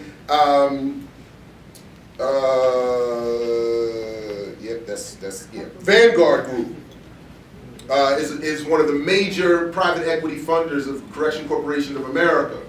It is also a primary funder of Viacom and Time Warner. And this is just one example of how, and I would agree with Brother Sandman in this point, that how particularly commercial rap music is promoted in image and in sound to speak and to encourage young people, particularly 12 to 18 years of age, to engage in all kinds of anti-humane behavior that will prepare people not only in terms of justifying the incredible numbers of black people going to prison, but would actually encourage behavior that would give legitimacy, so to speak, for over-policing, for mass incarceration, and et cetera, and so forth, and then of course wipes out or creates a black hole for the kinds of cultural expression that would encourage people into other forms of consciousness, other forms of activity, other forms of behavior. So this is why, as some have already pointed out to, this is why the Malcolm X Grassroots Movement report every 28 hours is so important, that every 28 hours a black man or woman is killed by someone operating in some capacity for the police, and that this is going on far beyond just the more recent uprisings, and is obviously a far older problem. The DC Ferguson and Black Lives Matter movements are exceedingly important. If for no other reason, they are, again, new expressions, similar to what Professor Dort showed earlier, of people saying this is our response, our justifiable anger in response to this systemic oppression and killing and incarceration of people in our communities. And then finally, just in terms of suggestions, I will wrap my comments up by saying, if we recognize and accept, as I started off with, as George Jackson said, that this is an issue about capitalism, about white supremacy, specifically as others have, and more recently have started talking about, of anti-blackness, if we recognize that these are structural issues that go beyond and above and beyond the individual choices of individual people in communities, and that these are part of institutional processes that are not only there for the financial gain of those in power, but also the psychological gain. You know, it goes back again to this point that James Baldwin used to make. You know, I don't get mad when a white man calls me nigger, I just ask him why he needs me to be one. That if I'm not the nigger you say I am, you're not the white man you think you are, and everything about your world begins to collapse. Well, this is part of the psychological ordering, as my colleague on our radio show talks about all the time. That this level of mass incarceration and brutality is about the psychological stability of white society as much as it is about making wealth and creating wealth for those who own this process. The two have to go hand in hand. So if we recognize that, as I do, I think that we need at least a couple of things to occur. We need new electoral politics. I think we need to have long abandoned the Democratic Republican parties. I don't care if you want to support the Green Party or the Party for Socialism and Liberation, or any other more radical form. That's my time. That would be something I would think we definitely need to do. Redistributive policies. That's what I think we need. I know people are scared of the term socialism, but we need to think about redistributing the wealth that is created. There is enough money created to satisfy all the needs of the people on this panel and beyond. It shouldn't require that poor people and working people have to give even more to support the good work of those up on this panel.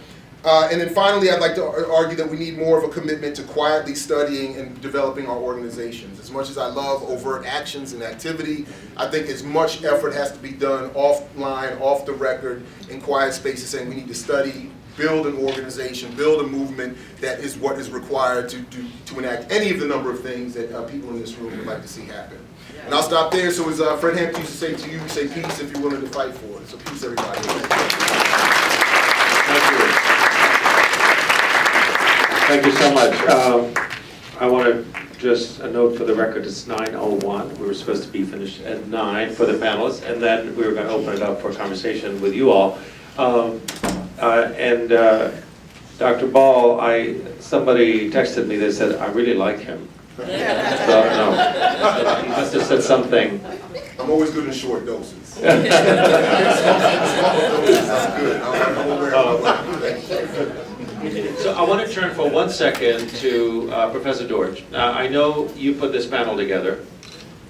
You had an agenda in mind. Can you tell us what exactly is your agenda?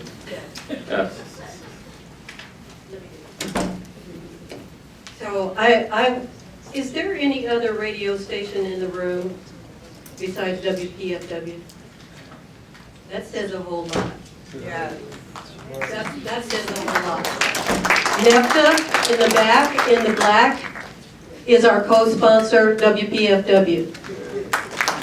Dr. Ball, WPFW, I mix what I like. How many of you, Jazz and Justice, I mix what I like. Andy, you all listening to Andy, 9 o'clock? Every Monday? Every Monday? Never miss it. WPFW. WPFW, if you don't have people getting the word out, if you don't have radio and TV getting the word out, like WPFW is doing, then, you know, it's hard. It's hard. So support WPFW.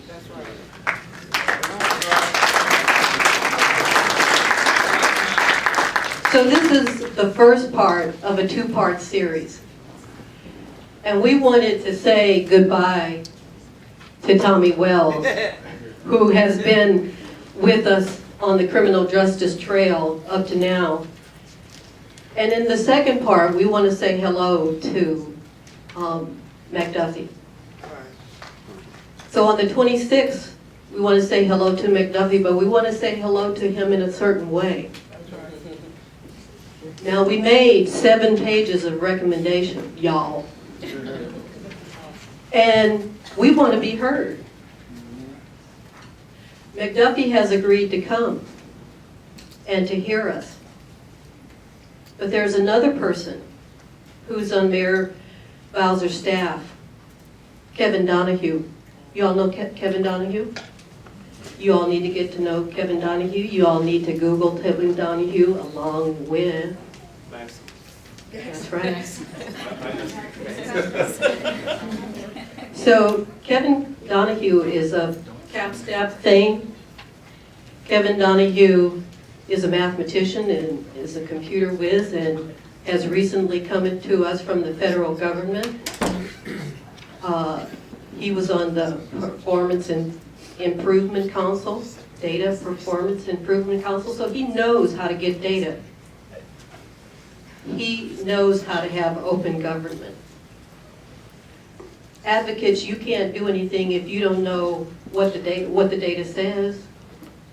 How are you going to make a case? How are you going to fight the fight if you don't even know whether we're doing poorly or not? So we need Kevin Donahue to be in this room, don't you think? Along with McDuffie.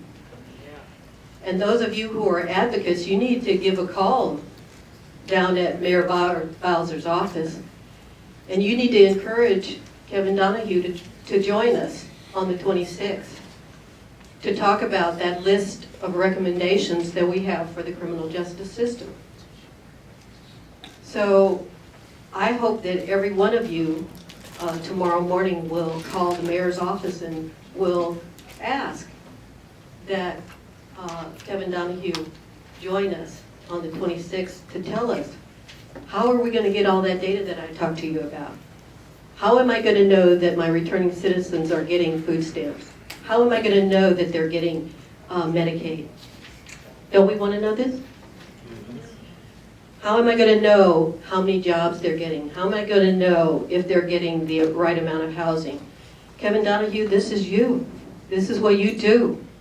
Help us to do this. Help us to fight this fight. And so this is a two-part series. I hope you come back, and I hope that you'll be ready to talk to Mr. Donahue, and I hope that you will encourage him to come. Say goodbye to Tommy Wells.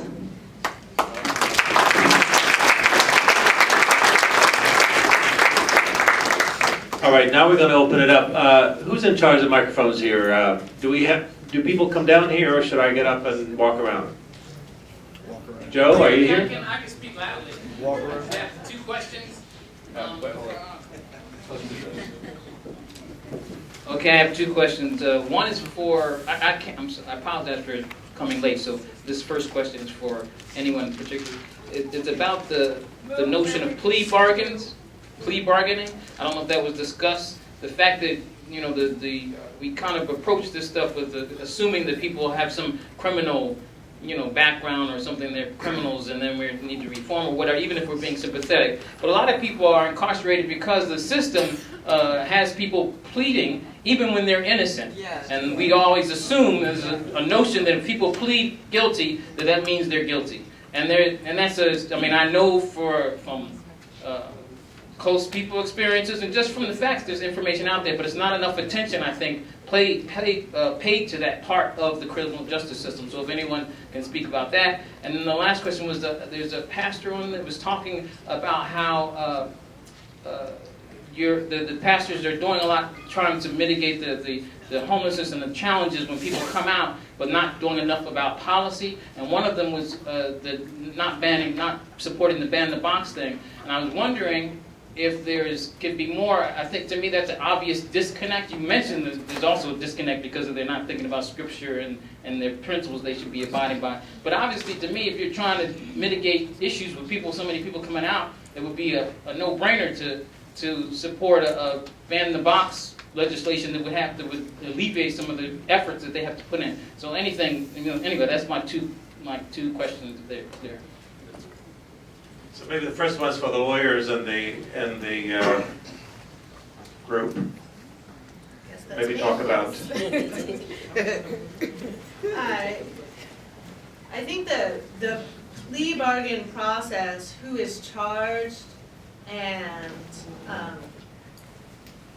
what the power that the prosecutors have is unbridled to force people into pleading because they fear the consequences that you talked about, the real trial penalty. And of course, it's to take a step back, as you said, even further from that, to assume that everyone that is in that process has done something to deserve it is a misunderstanding of what the system is doing. The system,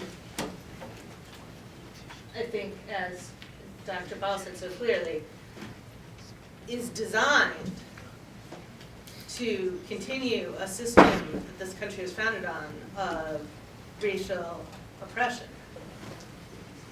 And you see that throughout the system. Yeah. Anyone want to take the ban the box? I know we talked about that earlier. And does the ban the box legislation include housing, or it does not? Here's Tommy. I appreciate the ban the box questions because as I started about that, is that it had been defeated every time for 10 years. And so one of the hardest things as a legislature, do you go for everything that you know that's right, knowing that the bill will be defeated, or do you take what you know you can get in order to fight for the next day? So the question was, we did ban the box for employment. Could we go the next step, and should it be the next step or the same time to put ban the box for applying for housing? So I knew we were against the Chamber of Commerce. I knew that we were against a number of the business interests, of course, not your business interest, on ban the box. But we would have brought in so many other folks in terms of housing if we had added housing onto that. So we went, or I put through what I knew that I thought we could get. We beefed it up a little bit at the end through McDuffie, but now what we have to have is that we're going to have to do the same effort this time for housing. But banning the box was, again, it was stalled, and I think that it's possible to get it for housing, but it's going to have to be a new bill. I got a question. You don't have to walk that. I was. Did you want me to respond to the yeah, go right ahead. from ban the box? I don't know if I have a concrete answer or not, but I mean I can't speak for every pastor or minister, but. The disconnect just really comes in how people are taught to believe. I mean, you know, Martin Luther King said that love without justice is a sentimental love. And some folks have not made that connection. Even in the civil rights movement, only 3% of a lot of the black churches were really in with the movement. until it got really big, you see what I'm saying? So there is a disconnect, and it's a lot of education. It's not really until it hit home sometimes that people realize that this is something they have to get involved and do something about. And so only thing that the pastors and imams and rabbis that get it is they got to keep on engaging their colleagues. And that's basically what you have to keep doing. You got to keep educating and engaging them, because they have people in your pews that need them to stand up and be a voice. I believe that Ms. Franzuski, is it? You're here and you worked on the legislation for Ban the Box. Would you like to tell us a little bit about your experience?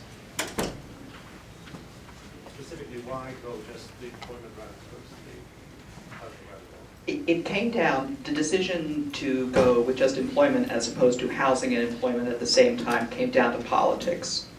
And when you introduce a bill in the DC Council, it is forwarded to a committee. And in this case, it went to the Judiciary Committee, which was headed by Councilmember Wells. We knew we could control that bill. Anything having to do with housing would have gone to the Economic Development Committee, which at that time was chaired by Muriel Bowser, and we knew we did not have a champion there. So the point was, get the first one through, show everybody how well it's going to work, and then we have the ammunition to go at a later time, and not too much later. You're going to be hearing about a housing bill in the not too distant future. But the point is to fight the battle that you can win. We saw this with the paid sick leave bill. The original bill that was passed in 2008, right? Something like that, was not as strong as we would have liked it to be. But we came back in the last council period, advocated for additional features of that bill, and so now the bill is stronger. So you, as Councilmember Wells alluded to, I'm going to keep calling you Councilmember Wells forever, but as Tommy alluded to, it is a, well, some of us tried.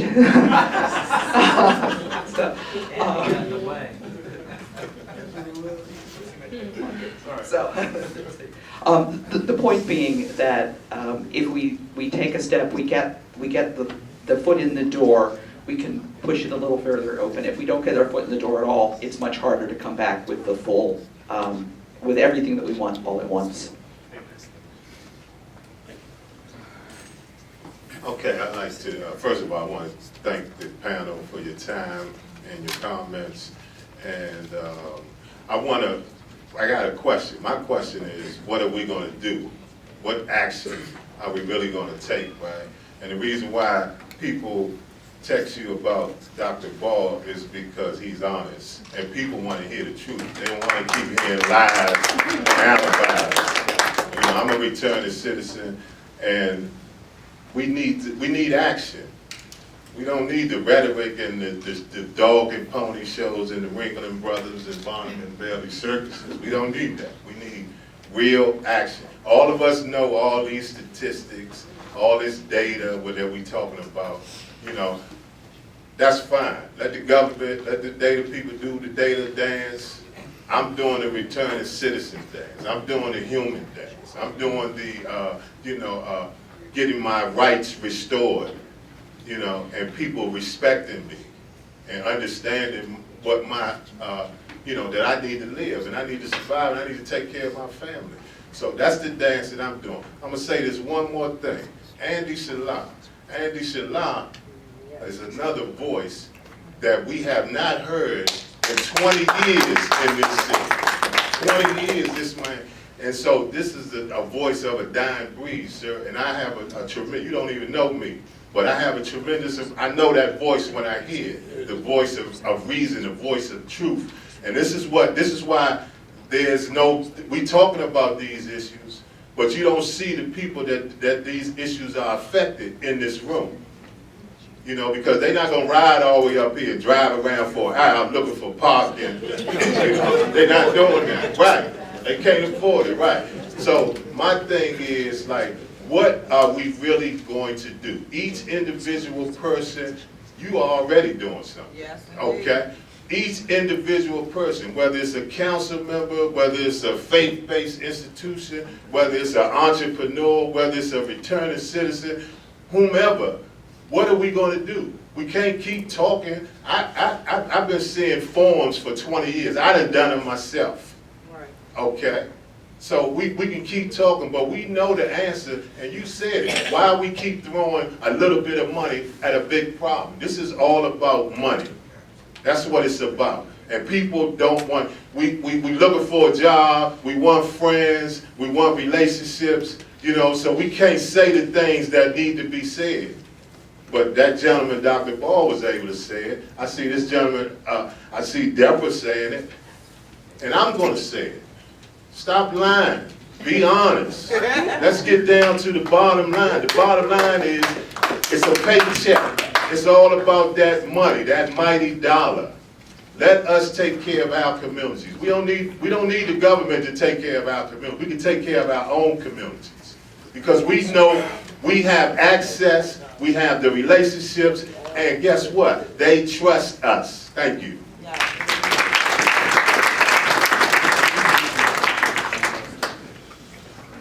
Hi, Annie. How you doing? Doing well, thanks.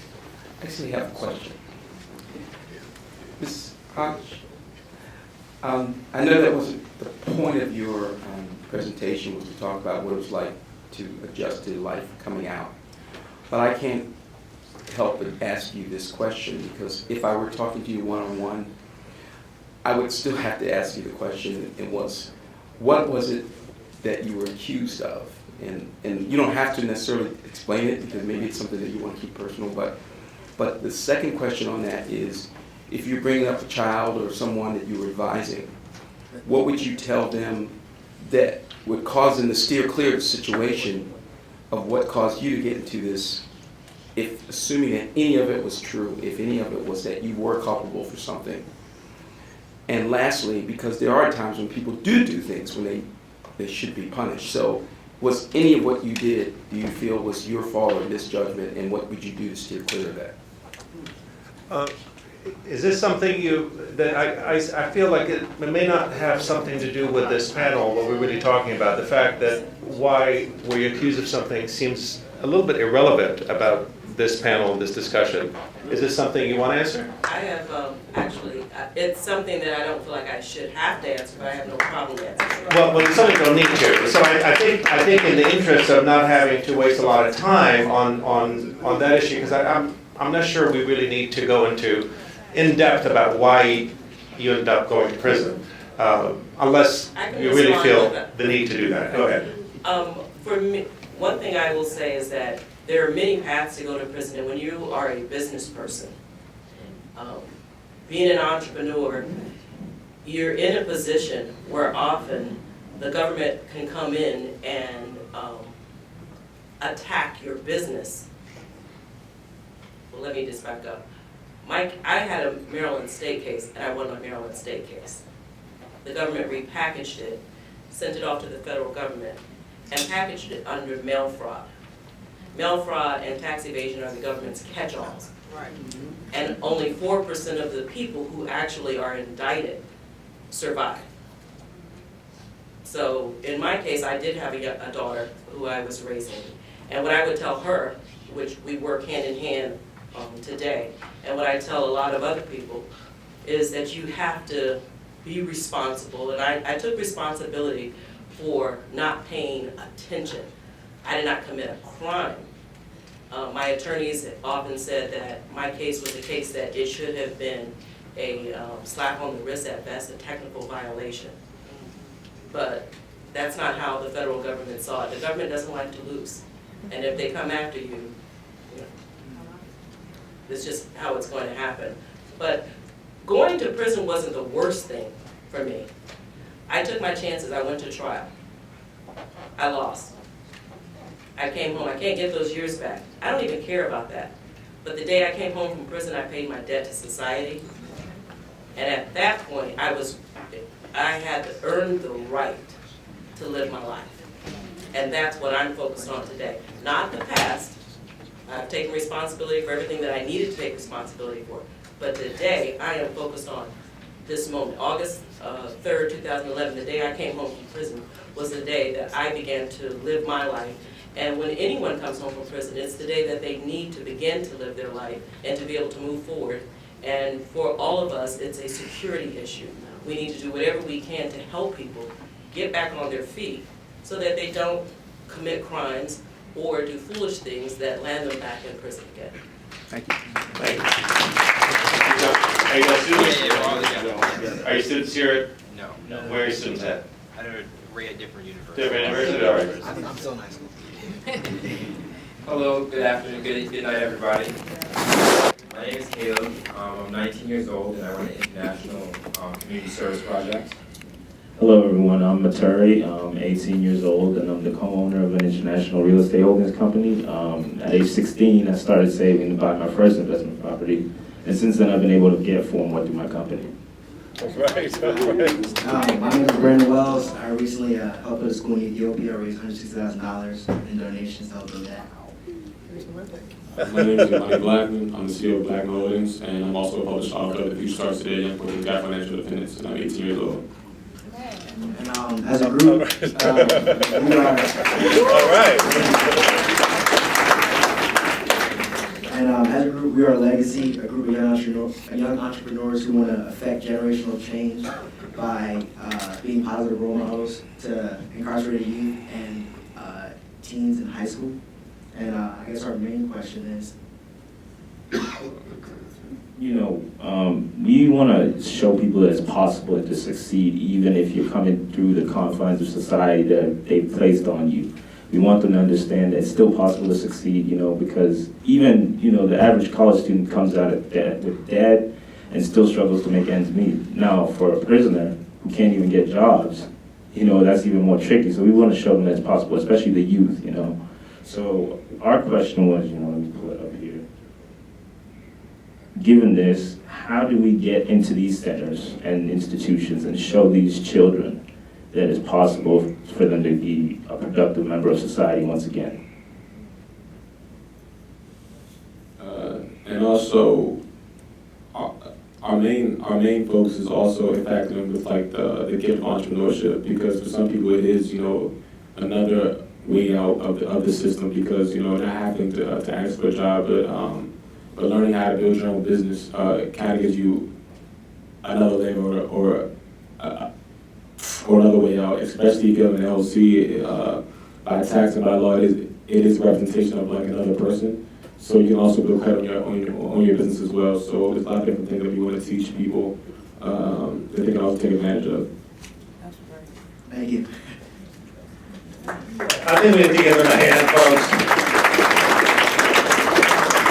It's really quite remarkable. Thank you. I think that may be to you, Ms. Hodge. They're speaking about what you're doing now, basically setting up entrepreneurship opportunities for people. I would suggest that you maybe find an organization, if you're trying to get inside of the facility, find an organization that's already going inside inside of a prison, and see if you can partner with them. Share your vision, share what you're talking about, because certainly young people need to see role models like yourself. They need to, you know, just have that moment of hope. Hope is something that doesn't exist real strongly inside of a prison.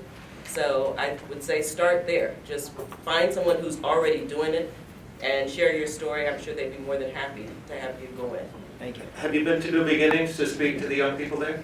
No, we have not. Well, that's definitely That's right. a great place to start. Anybody else want to add to that? Oh, go ahead. Yeah, yeah, I want to add to the youth voice. Sion, would you stand up and tell what you and I are doing for your senior paper this year? Let me give you the microphone, hold on. Rochelle, say what your senior paper is. Say how you're trying to help out returning citizens. Erica, say how you're trying to help out. Chris, say how you're trying to help out. Maine, say how you're trying to help. Say what your senior paper is. All right, we have to 10 o'clock now. My name is Sion French, and I'm a senior at the University of the District of Columbia, and my senior paper is reentry employment laws. And the question that I have for the council member is, I want to know, and I've been looking at expungement, I've been looking at bond box, and I've been looking at all the kind of data. I want to know is it employers using the bond box? Is it, they abiding by the laws or not? Where can I find this statistic in these data? I think that's If you wouldn't mind, let's have the other young people maybe say a few words that you pointed out. Do you want them to say a couple words? Erica, say, and then we'll get back to you, Okay, Councilmember. so my senior project is looking at public defender caseloads and workloads and seeing if the managing of those things affects returning citizens in the form of recidivism, and how if it's possible for a public defender to effectively manage their workloads, maybe that will in some way possibly lower their recidivism, and if it all ties into recidivism rates. And Applying who to else? UDC Law School? Yes, indeed.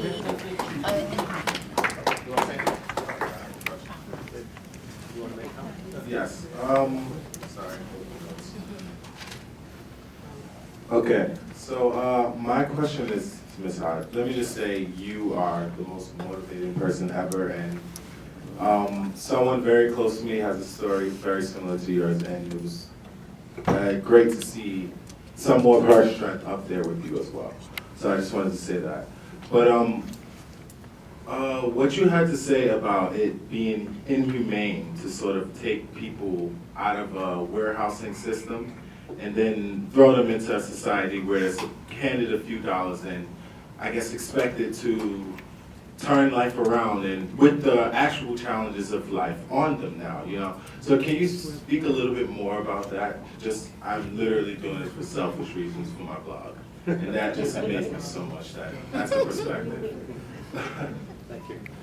Is there somebody else that you wanted out, Professor George? Rochelle, right here. Rochelle? Hello, I'm Rochelle. My senior paper is about DC community policing, and I'm trying to figure out how can we reduce crime and how can we get more people involved in the community, such as the returning citizens as well, and maybe that crime will be reduced. Try to set up programs more for the returning citizens as well. All right, we have a few questions. I think, Dr. Ball, you wanted to say something I just wanted earlier? to respond just to the brothers real quick. As impressive, really impressive as it is for you all to be where you are at your age, I do think it's important we put out there that the conditions that we're struggling against are not due to a lack of financial literacy. It's not an issue of we need more entrepreneurs and that will solve our problem. So I hope that at some point, if you haven't already, that you all will consider ways to engage in cooperative economics, to engage in redistribution of the money we're creating to support some sort of other efforts, whether it's political parties or some sort of alternative efforts to change things collectively. Because encouraging people to individually go off and try to create business opportunities for themselves is part of how this capitalism game traps us, ensnares us, and prevents us from advancing. So I just wanted to encourage that. So. Maybe Councilmember Grosso? I think it's really interesting, all the papers that you guys are working on, and we can get into it a little bit here, but you know, you're also welcome to come down to my office anytime or call me on the phone, shoot me an email. I do spend a lot of time working with folks on their study and on what they're looking into to try to help get the perspective from the city, from what we're thinking on and the policies that we're working on. The ban-the-box law is probably a little bit too early to tell exactly how well it's being implemented, but I would argue that the performance oversight hearings that is coming up in the next month and a half, then you should follow that closely while you're working on your papers and make sure that the right committees are asking these questions. So that would be Councilmember Orange's committee, which has oversight over DOES, as well as Councilmember McDuffie's committee, to make sure that you are tracking that issue very closely. Another one of you mentioned community policing. You know, I actually have a real strong desire to see whether or not our city can even engage in that again. You know, I would love to see that happen. I've talked about it before, where you really get committed to people walking the streets and meeting, you know, the community and getting engaged with the community. I think that there's been a real loss in our city because we don't have that opportunity anymore to get to know who the police are and get to know what their lives are about and ultimately have a more peaceful relationship. You know, I mentioned this at another hearing where we could try to think outside the box with policing in DC, and it got a lot of attention, but it wasn't even really that radical of a thought. And you know, I think, you know, what Professor Ball is talking about is about the fact that sometimes you have to take a jump off a cliff in order to actually realize what's happening around you, and you have to see it for yourself from a different angle, and that's a leap of faith that you have to take. And you know, I don't know if the government's ready for that or not, and so maybe it is the right thing to say, hey, you have to start envisioning a new path and a new way to go about doing it. So I argue that when you write your papers and you do your studies, don't just read the regular old media, don't read the same books that everyone else is reading. Get deeper than that and figure it out, and so you can better understand the history that he's talking about, the history that we're all talking about that's being written today that's not fair and not right. So take a look at it. What's the name of your blog that you mentioned? I'm actually an intern at IPS, so I'm working with the Economic Hardship Reporting Project, so it's economichardship.org. Economichardship.org with IPS. Thank you. Here's a question here. Good evening. I enjoyed everything I heard and all the questions, and especially from these youth here. My question is, it's an agenda. Things got like gentrification, pipeline to prison, prison for profit. That's gonna happen. They just gonna drop out the edge. And the political machine has something to do with that. So my question to anybody and everybody on the panel, we as the people that the government is supposed to represent, how do we deal with that issue when the agenda is coming from them and each one of them is rubbing each other's hand? Gentrification got to come from political arena. The pipeline, the prison, education, and political arena. And the prison for profit, also political arena. So how do we deal with, in reality, as the people that's trying to deal with those issues that are real? Maybe Professor Dorsch, you want to tackle that a little bit? Anybody else also?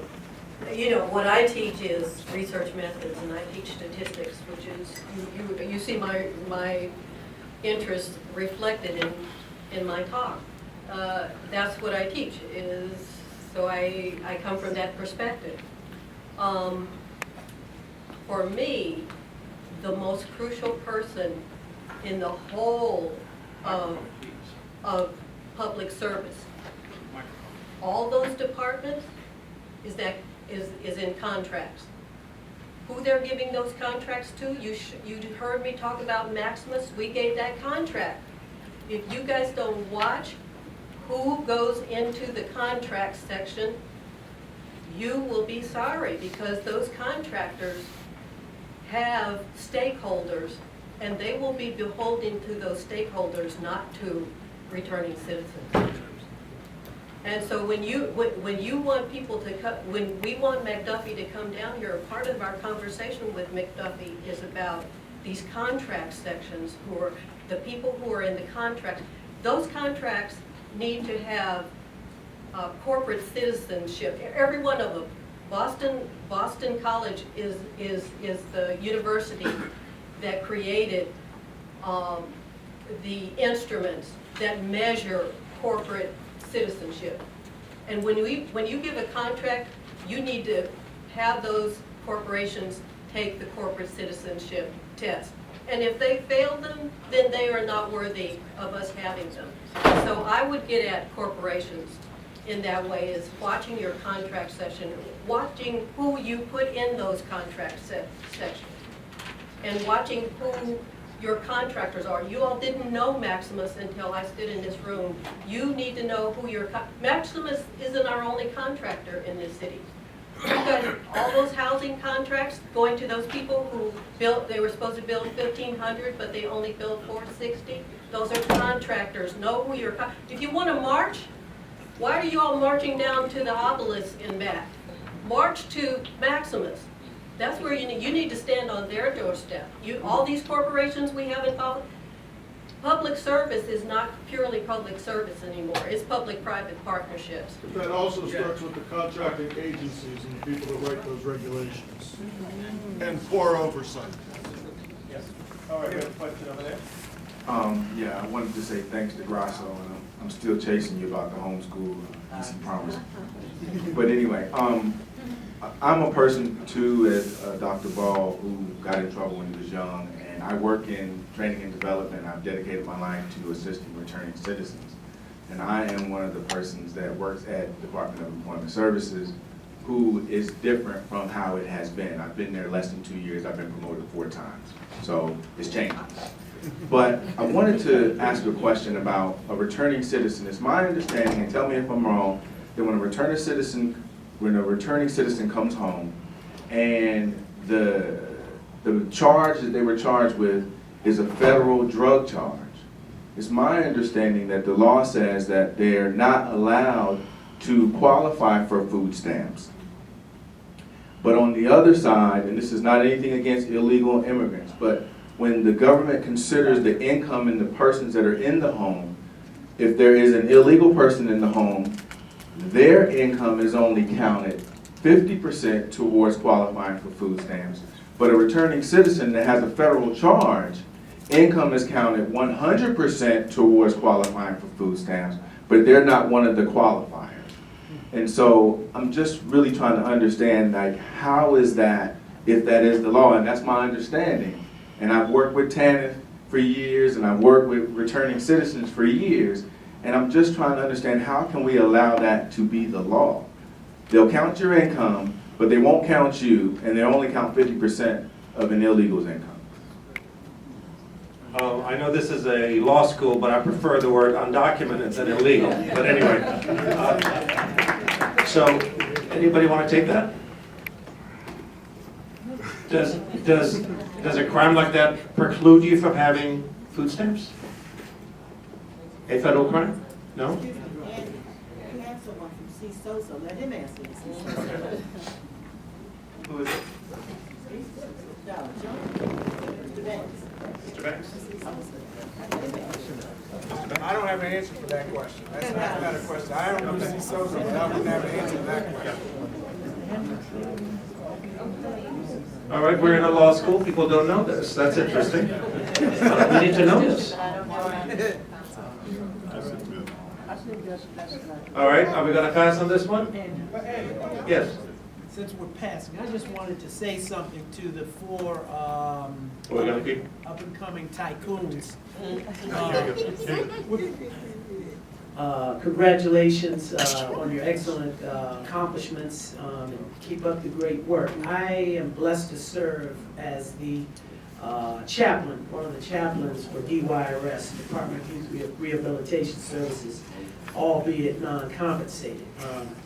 I'm the Muslim chaplain, and then I work with the one Christian chaplain. He's non-compensated. That shows you how much we care about our children. And we work like we are getting a salary. The brother sitting behind you with the big hat, he had a chess program down at New Beginnings. And they had promised him, some funding, and then instead of just not giving him the funding, they even cut his program off. But if you all have a sincere interest to want to go to YSC, that's the lockup in town, and then down in Laurel, New Beginnings, I'm going to give you my card, and we can make it happen. Yep. God willing, good Lord willing. Andy. Yeah. Yes. All right, we'll be right back to you. All right, I promise you. Can I just I did have the answer to that. I'm sorry to cut you off. I have the answer to the TANF question. It is true that there is a federal law, but states and non-state jurisdictions like DC are able to opt out. DC has opted out of the ban entirely. Maryland, a person can receive benefits so long as he or she submits to substance abuse treatment and testing for a 2-year period. And Virginia does permit folks to get their food stamp benefits, but it hasn't enacted legislation that allows people to get other TANF benefits. Thank you. I don't know the answer to how they count income. Thank you very much. Okay. And well, first of all, my name is Chuck. Congratulations to all the young people who've been making moves and talking about that. Much appreciated. I wanted to go back to Mr. Grasso's comments you were mentioning about the DC police and the considerable restraint they've shown with protests that have been going on. And to some measure, they deserve some measure of credit when you compare that to, say, Ferguson and happening down in Ferguson and here. The Ferguson police are much more aggressive, far more in an attack mode with protesters. But in some very perverse way, they've managed to give protesters, out-of-towners, and even Washington Post media a taste of what young black youth deal with on a daily basis, and which has ignited a lot of the attention. And if you bring it back here to DC, while the police have had much more restraint with protesters, that's a bit of an illusion, because if you go to Southeast, if you go to Anacostia, the young people there are telling quite a different story. And the story they're talking about is about jump outs and jump out squads or jump out cars or jump out boys or whatever you want to call it. And they're saying police who are unmarked are jumping out, grabbing them, putting them up in the wall, in the worst cases, pointing a gun towards them. And yet when we ask the police leadership here, we're told it is a fantasy. So my question is first of all, can we acknowledge that jump outs actually exist? Are all the young people talking about this, are they liars? And secondly, what can we do about jump outs? Because if you don't diagnose a problem, how are we supposed to solve it?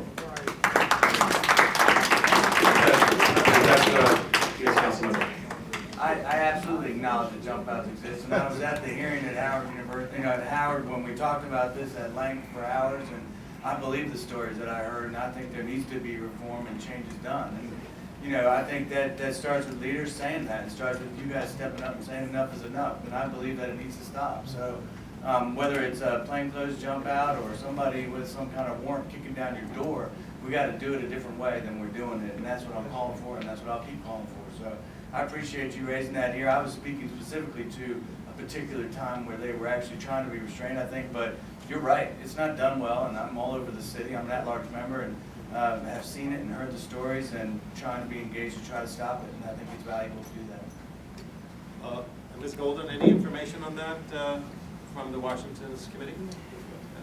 We've heard the same stories, and I tend to believe that if you hear that many stories of the same type, that there's fire under that smoke, and I certainly believe the youth over a police chief who also tells us they don't curb people when we can all see the videos of curbing people. So we will keep looking for the information and the data to back up what we know is the truth. All right. Right here, please. Good evening. My name is Louis Sawyer, and I'm a returning citizen. And I want to thank Professor Deutsch for having the panel and all the panelists and you gentlemen over here. Congratulations. But this is where I'm have to hit home here, because in 2010, February 9th, I returned from prison after serving a 25-year prison sentence. But what was most disturbing is that as I sat through many panels and different organizations and different groups, it became monotonous that the same old, everything was the same in reference to what the problems were. But as a young man, after doing 25 years, I was not concerned with the problems because I just left the problem. But my concerns were the solutions. We as members of society, as faith-based organizations, I don't know how much we can talk about the government, because the government has the hand tied. But I appreciate Tommy Wells and Mr. Grasso, and as you say, Professor Deutsch, that on February the 26th, we're going to entertain Mr. McDuffie, Councilman McDuffie, but the issue is real prevalent. If you don't get the mayor's office, because she has established an office of returning citizen affairs. And my position is, what if not, no one is representing the Office of Returning Citizen Affairs here. And this is an organization that was designed specifically by council to regulate or even entertain the concerns of returning citizens. So if you have not put money into this organization, which is $360,000, you can't get anything out of it. That's just salaries alone. So if you have an organization that the mayor doesn't even concern themselves with or herself with, and you have recommendations that have sent to, not only should you have Mr. Donahue here, you should have Department of Housing, you should have the Department of Employment Services. All of those charts that you raised, every one of those individuals, every head of those individuals. It is good to see this brother from the Department of Employment Services, but he's asked great questions. But the issue is, you need to have these directors here. Yeah. Because if you really want to do something about the issue of returning citizens, because number two, there's only two issues, and I thank you, Deborah, for bringing that home. Collateral consequences, employment, and housing. Yeah. That's it. You have 65% of men and women returning home from prison living in shelters. Yeah. And there's no excuse living on the streets. Now, I really find that to be appalling. But when we continually do the woodwinking, the flim-flamming, and the tap dancing, and whatever we're doing, it's not going to be successful. But until we get, as Brother Courtney Stewart said, until we get to the root of the problem, thank you for the panelists, but the problem does not lie there.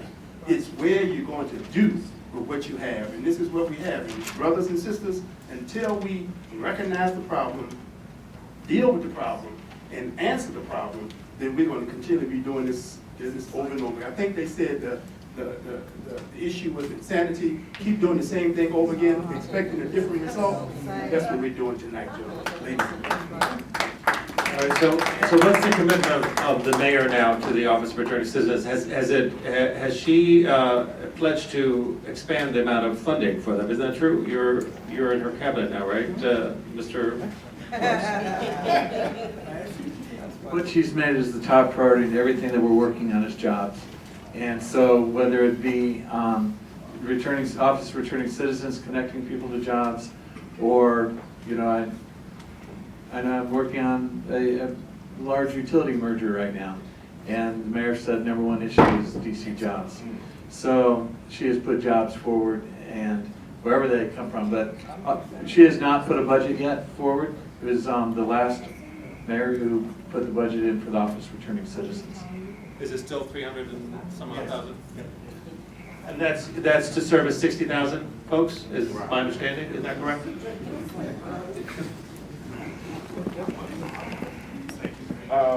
Good afternoon, everyone. I'd like to thank the panel, first of all, and PFW specifically for being here. I mean, you all are the vanguard of free speech and the public interest, I believe, in this. But to address a question from Professor Deutsch about the data, the information, the FOIAs that are ignored and results are not kept, all of that information is maintained and given to the U.S. Congress. These are tax money coming in here, and it's accounted for. Another thing is that one of the primary reasons why we have this criminal justice issue in the District of Columbia is that beginning February 1st, 1971, the U.S. Congress shifted all the felonies from the U.S. District Court here in the District of Columbia. In other words, it took the independent judiciary out of consideration of those cases. The result is that there's no right to habeas corpus in the District of Columbia. Absolutely. The guys in Guantanamo get habeas corpus. We don't hear in the District of Columbia. Yeah. You don't hear a peep out the legal community. Yep. Not a peep. And that is the primary cause of you got so many arrests, so many convictions, is because there's no oversight. There's no oversight. Once you get up to the Superior Court or the Court of Appeals, that's it. You languish in prison 28. I did 9. I've got nephews coming out after doing 22, right? And all over the city you have the same thing. The police, the U.S. attorneys know they can go into that court and do anything they want to. It's not an independent judiciary. But Congress has those statistics, and Congress is watching and listening to what goes on in the city. And when it's ready to critique and change the problem, it'll do it again. In fact, it might again disabolish home rule here. Right? So that's the issue for us. I think voting rights and representation in the Congress is our first step. All right. I think we have time probably for maybe 1 or 2 more comments, and then I want to have you close it, Professor Deutsch, if that's okay. I apologize, I'm not going to get to everybody. Good evening, very quickly. I'm Chiquita Robinson. I'm an attorney at the EC Public Defender Service. I work in our community reentry program, and institutional services program. I also have a colleague here, Mr. Williamson, who works in my office. My question is for Ms. Hodges. I also would like to move from diagnosis to treatment at this point. You mentioned the shuffle that basically goes on, the system shuffle of, you come home, you go to the halfway house, and then you're expected to deal with your CSOSA obligations, so on and so forth. You had a bird's eye view, so I'd like to know from your perspective what you think can be done to reduce that shuffle or to help folks who are coming home, they're dealing with PTSD. You talked about maybe a central digital platform. I and my colleague help these clients on a daily basis. So I would like your perspective on that actual treatment. Thank you. Sure. One of the things that I think is important is just, I met your colleague at our hackathon back in November, but one of the things I think is important is just information being readily available to people when they come home. And so if the first point of contact is the halfway house, wherever the first point of contact is for a person when they're leaving prison, there needs to be, at a minimum, a sheet of paper that's given to them. Because a lot of times they don't have cell phones, we don't have access to technology. But the halfway house, or whoever's the first point of contact, the probation officer, needs to provide a list of services, names, contacts, and information, and an updated list. And it's also helpful if people understand what's the start point. It's very frustrating when you first come home and you have a list of things. If there's 10 places you have to go, it's better if it's kind of in the right order so that you're not spending, dollars on Metro running all around. What would also be useful is a universal application for some of these services so that you're not completing an application in one place and then going to another place to complete an application or finding out when you get there you needed to go somewhere else first. So it's just, as the governing bodies or service providers, if we're able to come together and to create a path for a person to take, it will kind of minimize and allow people to get back on their feet quicker. Thank you, Ms. Hodge. I love hearing you because you just make it real. I want one last question. I want to be able to have it be for a returning citizen, someone that has a question directly to the panelists to be able to answer their question. A returning citizen, please. All right, I'm sorry, Lamont is an old colleague of mine, and I just wanted to give him the last word, if you don't mind. As a returning citizen, of course, housing and jobs are important. But I think what is equally important, that there are at least 8 individuals in this room that I know who have been in prison. And despite banging the box, despite not adequate housing for them, but they have successfully transitioned, right?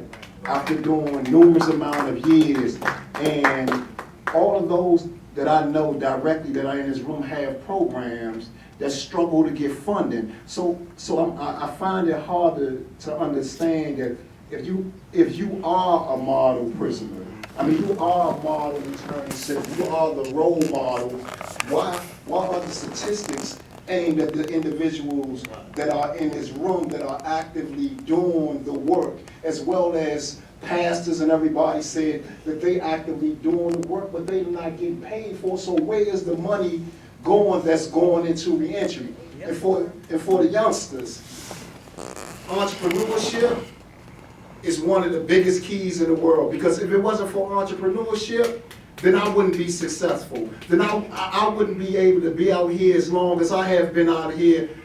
Because one of the biggest things that happened to us in prison is that we are told that we have to change people, places, and things. So our whole past we have to erase. And so when we really want to try to successfully transition back into the community, we believe that. And so we forget everything that we have ever learned in our life. And so now we come out, we helpless, we hopeless. But me, I was a drug dealer. And I had transferable skills. So I knew how to run a business. So I came home and I did entrepreneurship. That way I didn't have to crawl and beg for somebody to do something for me that don't feel like they are obligated to do something for me. So I was able to pick up for myself as well as all these 8 other individuals that are in here. And speaking of ORCA, ORCA's an excellent dude in my opinion, Charles Thornton. I go in prisons with him. He's doing everything he possibly can. He's begging and pleading to get stuff done when he doesn't have money there. And C. Sosa, I know a lot of people have problems with parole and probation, but C. Sosa was a key to me. They gave me my first speaking gig. People that were monitoring me, that saw that I had an ability, saw that I was serious about changing, and gave me opportunities. So we have to, in my opinion, we have to get inside the prisons where the individuals are and give them humanity back to them because it's been stripped away from them. And that's how we succeed. We was doing whatever we was doing before we went to prison. Those skills are transferable, I'm telling you. I learned supply and demand. I learned marketing, right? I learned customer service. And I just was able to turn that negative product into a product that I'm actively traveling around the world now, speaking on reentry. I'm actively doing all kinds of things as a returning citizen. But the biggest collateral damage that I face as a returning citizen is that I cannot go on a damn field trip with my son, who's 8 years old. But you can hire me to come in and speak to your at-risk youth, but I can't go on a trip with my son. So that prevents me from being a complete 100% father because I actively want to be involved. And so if there's anything that the council member can do, allow these voices of these men and women in here who have successfully transitioned. I'm not talking about 2 months home, a year home. Some of these dudes been home decades, half a decade, so evidently they doing something right. They done had drug problems, and they done saw the violence in prison, but they still were able to overcome it. So if you want to duplicate anything, duplicate the success stories, study just the statistics. And that's my 2 cents.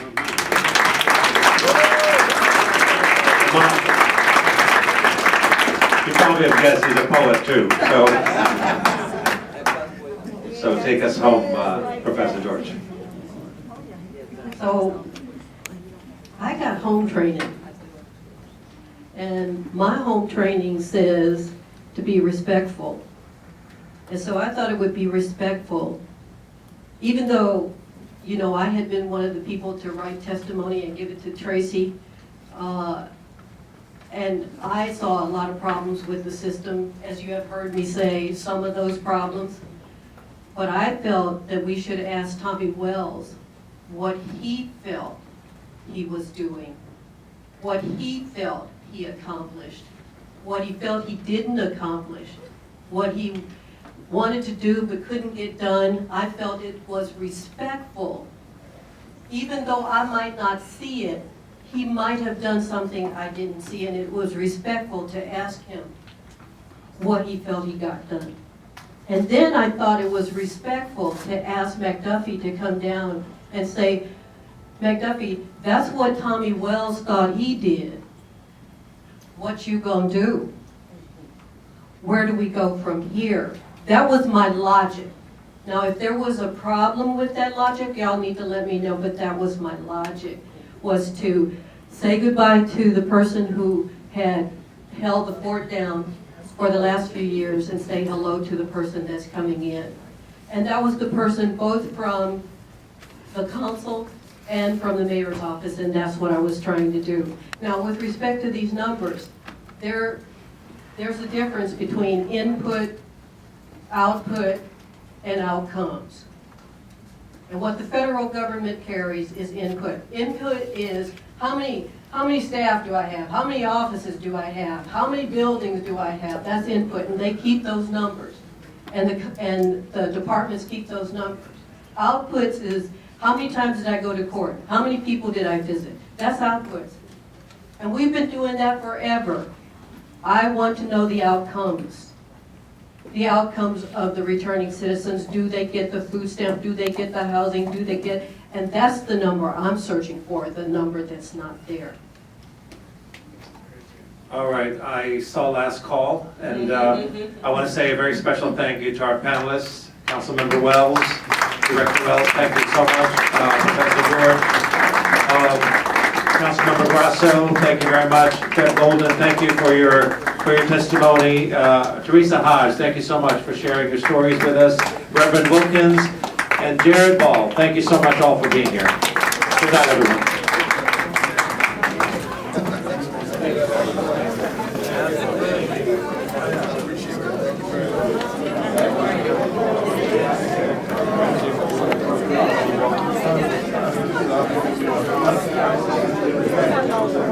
That's okay.